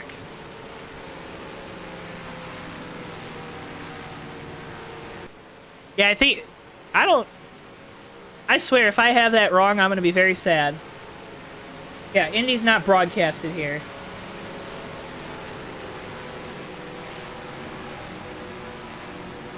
I'm going to take a week off here from the late nights. USORL. That way we can make sure, Tommy, we're focusing once we get to those final 10 playoff broadcasts and races. Yeah, that's going to be intense, Joe. And it's going to be cool. Last season we got the opportunity to follow the playoffs. This season around, it's going to be with us pretty much with the USORL Red Bull Cup Series all season long that we've been able to cover. And so to see all these storylines develop and culminate in our Final Four should be pretty exciting.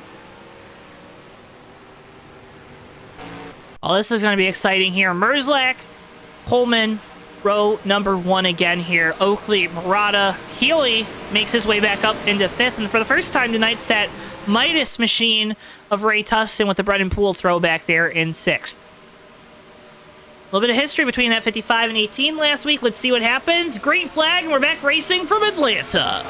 Good start from Michael. Michael got a great start there. hanging on to the back of Trey Coleman, and I think he's going to be able to hang on to this fourth position off of 2 here. Not sure how much damage that 77 has sustained. Uh-oh! Oh no, 77 around, everyone avoiding him. No, we got contact further back. Sean Whitehill, Zach Krastowski around, Antonio Ruiz, and that's going to bring out another yellow. Well, that 77 is definitely going to have some damage now. Looks like that was just a situation of Oakley getting loose, and then the 77 got a little bit loose there, Jack Healy, and everything just happened from there. There's the replay. You saw it live on your screen, but here it is again. Oakley a little loose. Healy goes up the track, goes around. That sends that 77 around, but then farther up, get a look at this contact here between the 2 and the 1. They're going to see this wreck. Krastowski comes down. Sean coming up off the corner. They just make contact. Both of them go around. Doesn't look like too much damage on either of those cars. They don't hit any of these walls particularly hard or at all.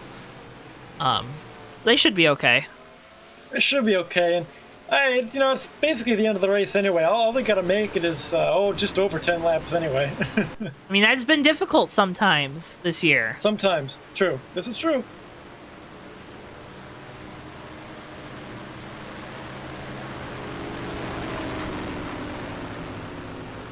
So Mikey Murata's up to 3rd on this restart. We know that 55's been able to get around the 4. We know this 8 car of Trey Coleman's also been able to get around this 4 car.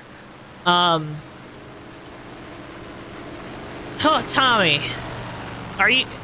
if you're those two, I mean, if you're Trey, you're probably going to take the top, right? You don't want to start behind the 4. But if you're Mikey, are you going to try to go to the bottom behind Merzlak again, or are you going to maybe stay behind Trey because you know that's working at least? I don't know. I mean, I think the best position for Michael to be is to follow Merzlak and get on that bottom line. Follow him through there to get around Trey Coleman. I think that's the best move for him, really. I know that Trey has been strong in that outside line, but for where Michael is, I mean, I think he's got to follow Steven at least. And get a situation where he has a one-on-one against him. It's not basketball, but, at this point in the race, it might as well be. Hey, you always got to take the opportunity to try to break somebody's ankles. Right? Or drive shafts. Oh my goodness. Could you imagine if a drive shaft just fell out underneath one of these race cars right now? Oh, that'd be crazy. I mean, that's something that you never see. No. Never happens. Never happens, No. Especially not with a underfunded truck team. Couldn't be. Well, they were choosing this time, and Michael chose the outside. And he did the opposite of what I think we both thought he would do. I don't know. He's gonna. He might be more comfortable restarting out there too. Yeah, that's probably it. Can't wait for him to watch back this race. Watch the replay because he always messages me after the races and say, "Oh man, I should have just been listening to you guys the whole time." But I hope that's not the case. Let's see what the restart looks like here. Merzlak, Coleman, your front row, coming to 11 to go. Green flag. We're back racing from Atlanta. Well, Michael did get a good start, but Trey Coleman did not. At 55, pushing the 8 a little bit, but Oakley's going to get around them both. Here comes Cal Laval on the inside of Michael. Meanwhile, Steve Merzlak shoots out in front. Yeah, Oakley still loose through the center of the corner there. Kind of holds back that inside line. Mikey to his outside. He's going to get a push from Cal Laval there. Battles on for 3rd as Merzlak starting to try to scoot away from this pack. Pretty crazy, the tail of the race. Oh no! Big problems. And break out the yellow again. Cal Laval and Ray Tustin hard impacts. Garrett Sidnor also involved. Nowhere for that 16 car to go. Let's get you a replay.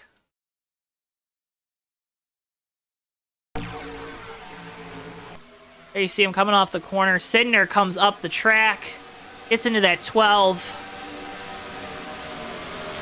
and it's on from there.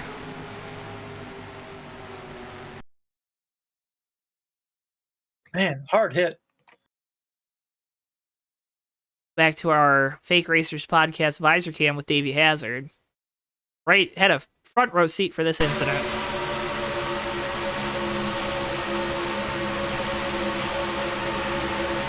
Oh. Hazard scoots on through there.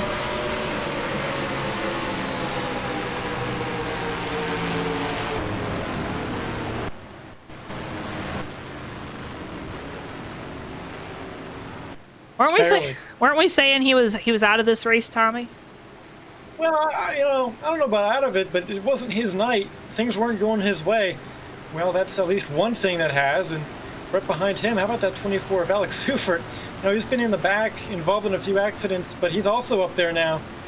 Maybe he has a chance to make some noise late in the going here.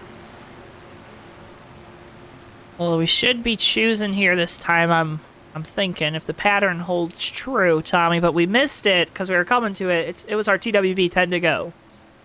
Oh, that's right, Joe. And on behalf of TWB, I'd like to advertise Garden Lights Direct. From porches to patios and more, for all your outdoor lighting solutions, go visit gardenlightsdirect.com. That's gardenlightsdirect.com for all your outdoor lighting needs. GARDENLIGHTS.com. Gardenlightsdirect.com. That's your TWB 10 to go. Tommy, fantastic spelling there as always. And again, as always, these last couple times we've gone through the choose zone, we're going to line up the top four the same way as before, but now you got Seufert and Hazard, row 3, row 4, the 0-1 of Lowe's and Healy, and then Sean Whitehill and Matthew Steelman rounding out your top 10. Into the Myco restart zone we go. Green flag is back out at Atlanta. Great restart from Michael. He's pushing that 8 car of Trey Coleman up on the high side. Davey Hazard right behind Michael. Steven Merzlak still in that high line, or still in that low line rather. And he's going to get back to the lead. Michael getting really tight. It's going to be 4 wide off of 2. 3 wide now for the third position. 2 wide now for third. There's Davey Hazard back into the fray. Hazard and now. He's looking for second. Oh my goodness. Tommy, is the fix on for this 75 car? I don't know, Joe, but he's doing a whale of a job. He's had a lot of problems tonight, and yet he's rebounded from every single one. He's right on the back bumper of Merzlak now, going down the backstretch. You see at the back of your screen, Mikey Murata, Trey Coleman battling for third. Mikey gets on by into that corner. Trey trying to cross him back over for that position. Can't get it done, so we go back to the battle for the lead. Davey Hazard all over his teammate Steven Merzlak's back bumper into turn 1. 2 Ganassi throwbacks up front. It's Brian Clausen, and behind him, one Pablo Montoya battling for the lead, while Michael Waltrip and Michael Murata battle there for third. That was fantastic. Oh my goodness. Let's see what Mikey can do here. I think that 55 is really good. That 75 just might have too much damage. After sliding down the back straightaway on his roof, he doesn't look like he can close to the back bumper of the 4 now.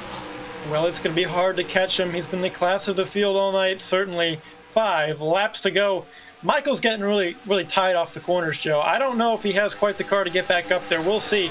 That 75 is going to have to do something different than this 4 car. Might just be what he's doing now, going just a little bit lower in the turns. And trying to get some clean air on the nose. Because again, just being in that draft, the game makes it feel tighter, you know?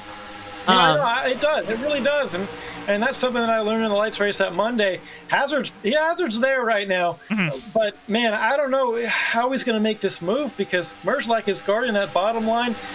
But you can't really go on the outside of him. I don't know. This is tough. You bump your teammate? Well, we did see it in the championship finale last year. It was not intentional necessarily, but anything's fair game, going for the win. And for Davey Hazard, he wants his five wins in a row. Michael Murata's trying to stop that chance right now. Mikey to the inside of Hazard through turns 1 and 2. We've seen that 55 gets tight off the corner. They're going to be drag racing down the back straightaway here. Really close off that corner. Trey Coleman all over the back bumper of the 75 into 3. Oakley now to his inside. That for 4th. Hazard falls back to 3rd. Mikey up to 2nd. That 55 really tight off the corner. Hazard going to get back to his inside. 3 laps to go. Or 2 laps to go, rather. Oh, my. 2 laps to go. Time is winding down for anybody to catch Steven Merzlak. If it's going to be, I don't know. Michael Murata is really tight now.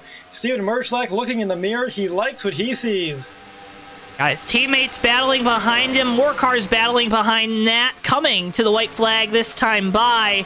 There'll be this 4-car Steven Merzlak. We're going to watch from this camera. Mikey blocking the 77 of Healy down the front straightaway. White flag in the air. Michael doing everything he can to stay on that podium and get an interview. Joe, with the night he's had, we might just have to give him an interview anyway. Slow car on the bottom won't be a factor. Steven Merzlak leads him down the back straightaway. He's got a couple car lengths on Davey Hazard, who's got a couple car lengths down to the battle for third.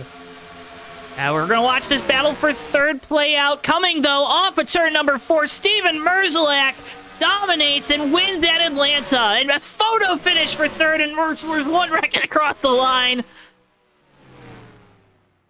Oh, my goodness. Incredible, incredible, incredible. And Jack Healy, who was involved in numerous wrecks, had his throttle hang on his side earlier, comes away with a third place. How about that? And Michael Murata, a top 5. That's got to feel good for that whole team. They were fast all night long. Yeah, here's the replay, and Healy just barely gets him there at the line. Full front fender. I guess maybe not just barely, but Steven Merzlak wins it here at Atlanta, Tommy, and what a fantastic night for this Fastenal team. Definitely. They were the class of the field. I mean, what can you say? They were really confident heading into this race about their chances, and they proved it tonight that they had the right stuff to get the job done. Burn it down, Mr. Merzlak, in the Brian Clausen tribute. Yeah, he's parking in victory lane tonight.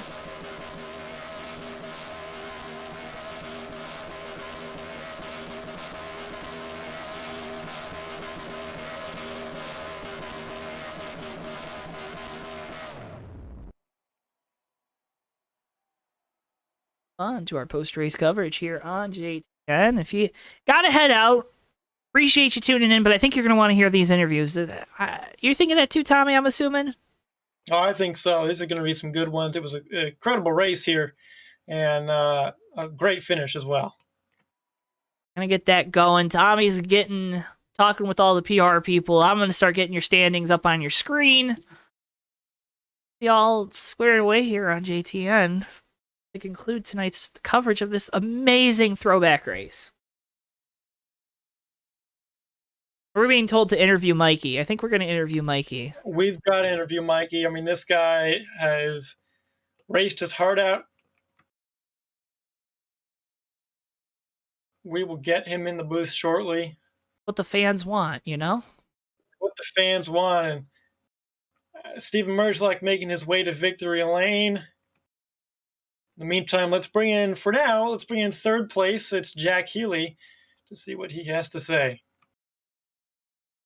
And here is Jack Healy.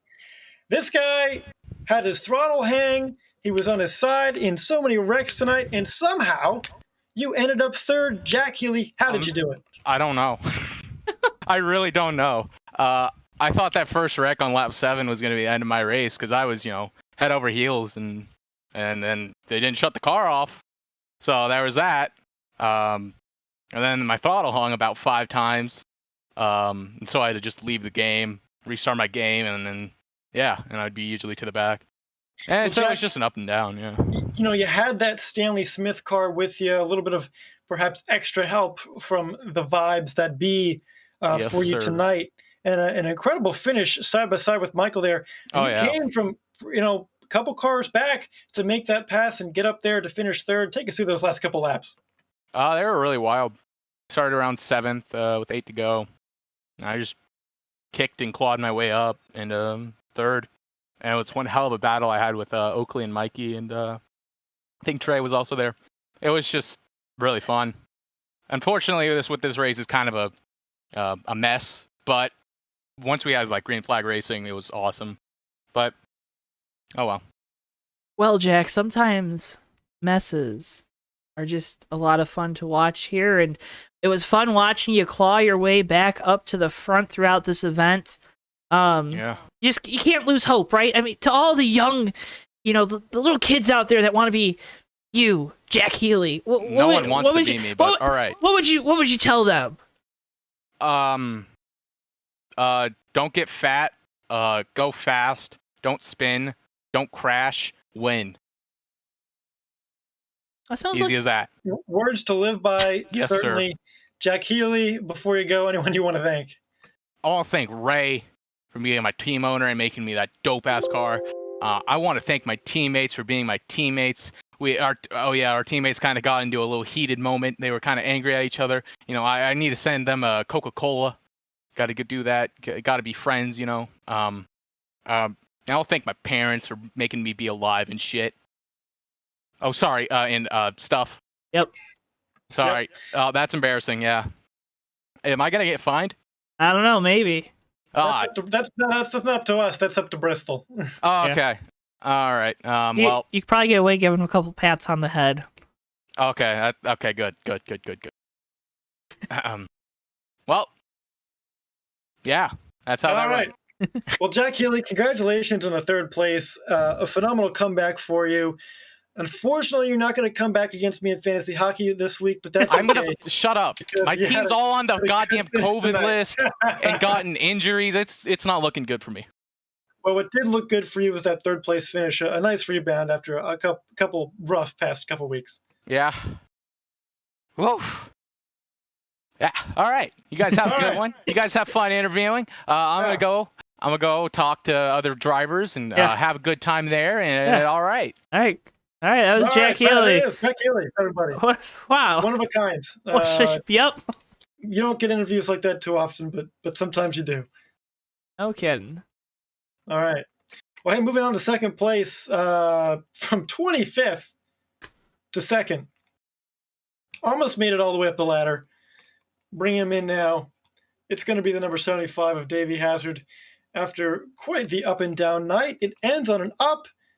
Davey, you just came one spot short. Talk us through your very, very up and down race. Well,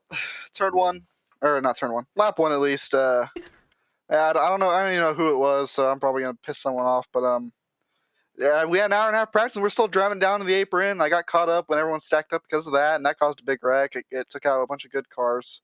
Garrett was in that one. That ruined his race for the rest of the night. Luckily, I got away okay. And then I was just trying to kind of claw my way back. Took a couple of tire calls to get back up in some track position.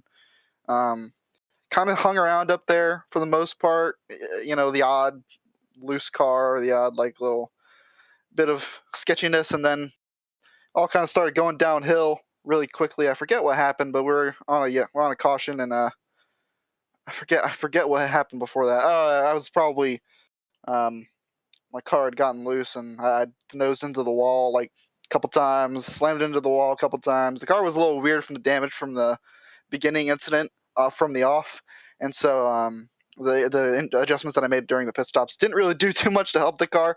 They helped it a little bit, and then every once in a while it would come out to bite me like it did a few times, and so that sent me to the back. Then Cal wrecked me. He's kind of mad about that, but I went back and watched the replay, and I don't think I did anything wrong there, but that was kind of bad. Got turned over. You guys saw me get turned over. Yeah, you were going 100 miles per hour down the backstretch on your roof. I don't think I've ever seen that. Yeah, well, and I bet you never seen a car that was upside down finish second either. So oh no, never. I did a couple of aggressive restarts. I spun out on the one of them behind Matt because there's a little stack up there. The restarts were tough, as you probably could tell. But yeah, I made a couple of strong moves on those restarts. Probably made a few more people mad at me, but at the end of the day, I needed to get those spots back. I needed to get back up to the front, and I was lucky enough to claw my way back up with a couple laps to go, and I was hogging Steven there at the end. I'm really happy he got the win, but if I didn't have that damage, it would have been a different story. I think I would have at least given him a run for his money, regardless. Well, Davey, it's always a breath of fresh air getting you up here in the booth because you're always honest with us about how the race went, and tonight it just didn't seem like it was going to be your night. Second place ends the win streak, but continues a great streak of finishes for you here, keeping that momentum going. Kind of answered every single question I could think of, so I'm going to ask you, who do you think's winning the Daytona 500 tomorrow? I think, that's a good question. On the spot. That's tough. Oh, that is on the spot. Oh God, this isn't Fake Versus Podcast, Davey. This is just out of a race, Davey. I don't want just out of a race, Davey. I want that guy. I think I'm gonna go off the wall here. I don't think a lot of people are picking him. I'm gonna go Kevin Harvick. I think Kevin Harvick gets the Interesting 500. Ooh. Interesting. I don't want him to. But. Well, I don't think anyone wants Kevin Harvick to win a race after last year. But Davey, you always You're always one of the guys that says you bring your friends to the racetrack. Didn't seem like making many friends out there on the racetrack tonight. Just a lot of Or issues. in my interview. Or in my interview. Well, but I know you got a lot of people at home to thank, so go ahead. This is just time. You know what to do. You know the drill. I'd like to start off by saying no hard feelings to anyone that I may have talked crap about just now. It's just heat of the moment, and I'm gonna just say what it be and how it be, whatever. That old trope. Besides that, I'd like to thank my PTR teammates and a huge congratulations to Steven for getting the dub. I'm so happy for him. Another huge congratulations to Michael Murata getting the P4. That guy has the worst sim racing luck I've ever seen in my entire life. The amount of times he gets wrecked on JTN blows my mind. All the PTR guys, every single one of them. The USORL admin staff and the USORL council who continue to give us some decent tracks to run on. Obviously, this one was a little tougher, so we had some issues, but it was a fun track nevertheless. Good adminning tonight. It was a tough race for everyone. You guys are putting on a great broadcast. Everyone that I know who watches these and knows who I am in the real life and supports me with this weird hobby. I love you guys. That's about it. Buy JTN merch, buy Fake Racers Podcast merch, listen to Fake Racers Podcast. Yeah. Well, Davey, thanks so much for taking the time. We'll hear more from you here on JTN this week with the Fake Racers Podcast after Daytona. We'll see if that Kevin Harvick pick ends up being correct. Thanks, guys. Give Steven a noogie for me. All right, will do. 10-4, buddy. Davey has her driver number 75, Haviland, Juan Pablo Montoya throwback tonight. Tommy, I don't know how to introduce this next guy. I don't know. Dominated the race. He looked like a Terminator out there. He was terminating everybody's hopes and dreams behind the wheel of that Brian Clausen throwback. Yeah, there were a couple drivers who looked like they might have a shot to get him, but it just seemed like it was way too much for the field. And a similar thing happened on Monday night. He's continuing his stretch of domination at this track from the lights race on Monday to win here tonight, leading 85 laps, the most of anyone by far tonight. It's your winner, Steven Merzlak. Welcome to the booth, Steven. It's so nice to be the last person interviewed on a night like this. With everything that went down in that race, how nobody could stop themselves from wrecking, to be able to hold on for so long and bring it home for BC, park it for BC like this, is a wonderful, wonderful feeling. You parked it in Victory Lane, and being able to be out front was probably the best place to be tonight. You didn't really get involved in anything. You kept a clean race car all night long, and that's very good because that paint scheme was beautiful. I know you've been looking forward to running that paint scheme for so long. Could you have imagined your race would end up in Victory Lane tonight? I feel like I had a really strong shot with how last season went and the improvements I made in the lights race on Monday. That thing was nearly untouchable, I feel, for the entire race. At some point, I was just trying to save my tires, and I was still pulling away from everybody. So to have a nice dominating win like this in the Cup Series isn't something I've had before, and it's a great feeling. I can see why people love to dominate, and I hope I can do this more often. Well, you say that, but don't forget, I mean, you got that Season 6 championship. You took the step back this year, kind of focusing on less races to be, in a position where you're going to dominate these races, right? But Steven, you said something interesting there. A lot of guys, they were kind of failing to do this throughout the race. They were failing to keep their car under them. How are you able to keep that 4-car under you? I know you're going to say luck because you're a humble guy like that, but honestly, how are you able to keep that car under you all throughout the race?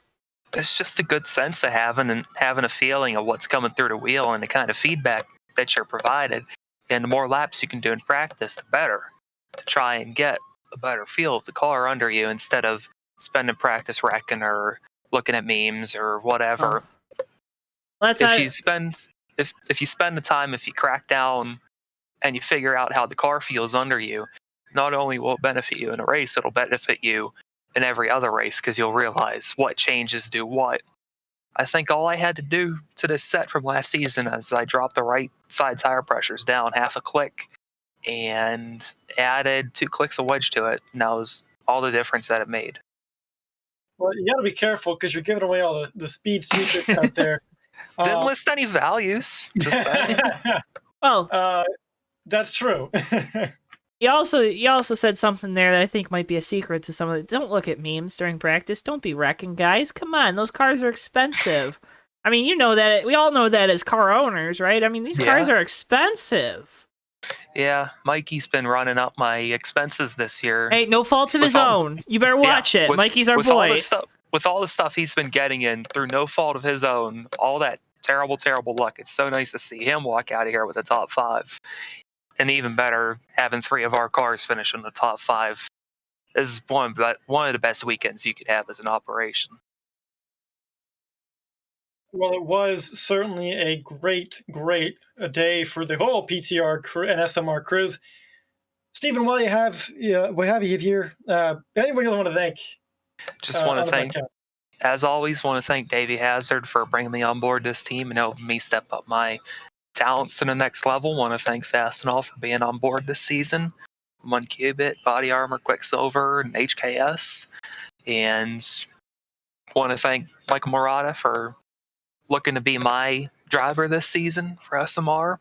Finally starting to reap the benefits, see if he can make a playoff push this year, and we'll see whatever race I feel like doing. Might be next week at Indy, might not be the rest of the season, who knows, but whatever race I show up for, I'm going to try and go for that win. Well, all right, Stephen, we'll let you go now. Congratulations again on a dominating victory tonight. You were the class of the field. You deserve this win. I'm happy to see you get it. I wish I could have got the one on Monday at least, but you did sweep Atlanta, so congratulations from all of us here at JTN. Thanks, guys. Have a good one. Good one, Steven. Steve Merzlak, driver of the number 4 Fastenal Toyota. And Tommy, I mean, wow. What a domination. What more to say, really, than domination? I mean, this guy was out here pretty much, it felt like, Joe, all night long in the lead. We had a couple different leaders at times. Michael led a few laps. Davey Hazard did lead 8.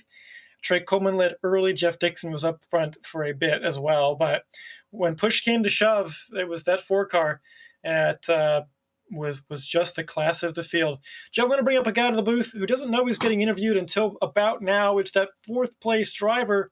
Here he is, Michael Murata, the number 55 car who we talked about all night long. Welcome to the booth, buddy. Thanks for having me. It's about time. Well, Michael, wow. No, not like that. Whoa! Hey, Mikey! You know that's not what I mean. An arduous season for you. You've had a lot of, I would say, ups and downs, but really downs. I mean, would you agree? Because you've been in a lot of incidents most of the time, not even of your faults. Engines going mechanical, whatever. Tonight seemed like the rebound for you. Take us through your night. Well, there's a certain point in the night where it's like, I think I had issues on pit road and had to restart in 12th, and I just kind of went right up through the field, up into the top 5, and I'm like, this thing's pretty fast. And then eventually, I went by Davey, went by Steven for the lead, and I was like, I think I can win this. And I mean, after the season I've had, I can't be disappointed with 4th, but I mean, a win also would have been awesome. But yeah, it's just nice to have a night, a Saturday night, and like this for once. Well, and for the folks at home, I'm going to take you behind the curtain a little bit. Mikey, after every single race, is always the first to message me about the race. And, I mean, real quick, Mikey, do you mind if I share some of these real quick? I won't share any bad ones. But, let's just start with last week. What?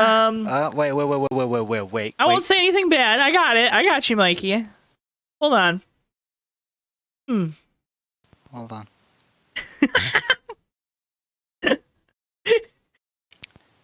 This is gonna put me in a bit of a situation. Okay, we're not gonna read that one. A lot of times it's very disappointed. Very disappointed. Yeah, exactly. Let's just go with that. Well, Joe, I was making money moves on my way to the first top 5 of the season, and we just got dumped, is what Mikey said last week. Heat of the moment thing. I'm assuming things got smoothed over there, Mikey, but tonight you said finally in all caps. Finally, you got the finish that you deserved out of one of these races. That I mean, you said it already. That feels really good, right? You got the red line oil. You got the Michael Waltrip throwback up front. Got a lot of TV time for those boys. Absolutely. Oh, You know, I'm spent after that. That was actually like tiring. Yeah, I mean, definitely, Michael. You fought hard all night long. Big points day for you by far. You led a couple laps. You led more laps in this race than Davey. Got him. Finally. What if that helps you. Great night for you, of course, points wise. As we get closer and closer to the playoffs, talk about what this means for your whole team going forward in this season. Finally getting that finish you feel like you deserve. It helps a lot, and I was actually, looking at the schedule a few weeks ago, thinking that we'd have a pretty good shot at some good runs, and it's showing now at least. But we're gonna just keep this up until the playoffs, and hopefully we can get a spot in the top 12. I think you're well on the way to doing that, Mikey. And again, congratulations, finally getting the good finish that you and the whole 55 crew deserve. But before we let you go, you got some time. Thank the sponsors. Also talk about your design page. Yeah. Okay. Yeah. How about that? M2 Designs. I think it's. Hold on. Let me pull up my phone here, because At M2 Designs _ at M2 _ Designs 41 on Twitter. Yeah, there you go. Yeah. Linked in the description as well, folks. Go ahead, keep going. Mikey? I do fancy pants wallpapers for your phones. It's pretty cool, and some race graphics for USORL. Derek Cope and Daniel Suarez approved. Daniel Suarez and Derek Cope approved. Couldn't get two polar opposite race car drivers.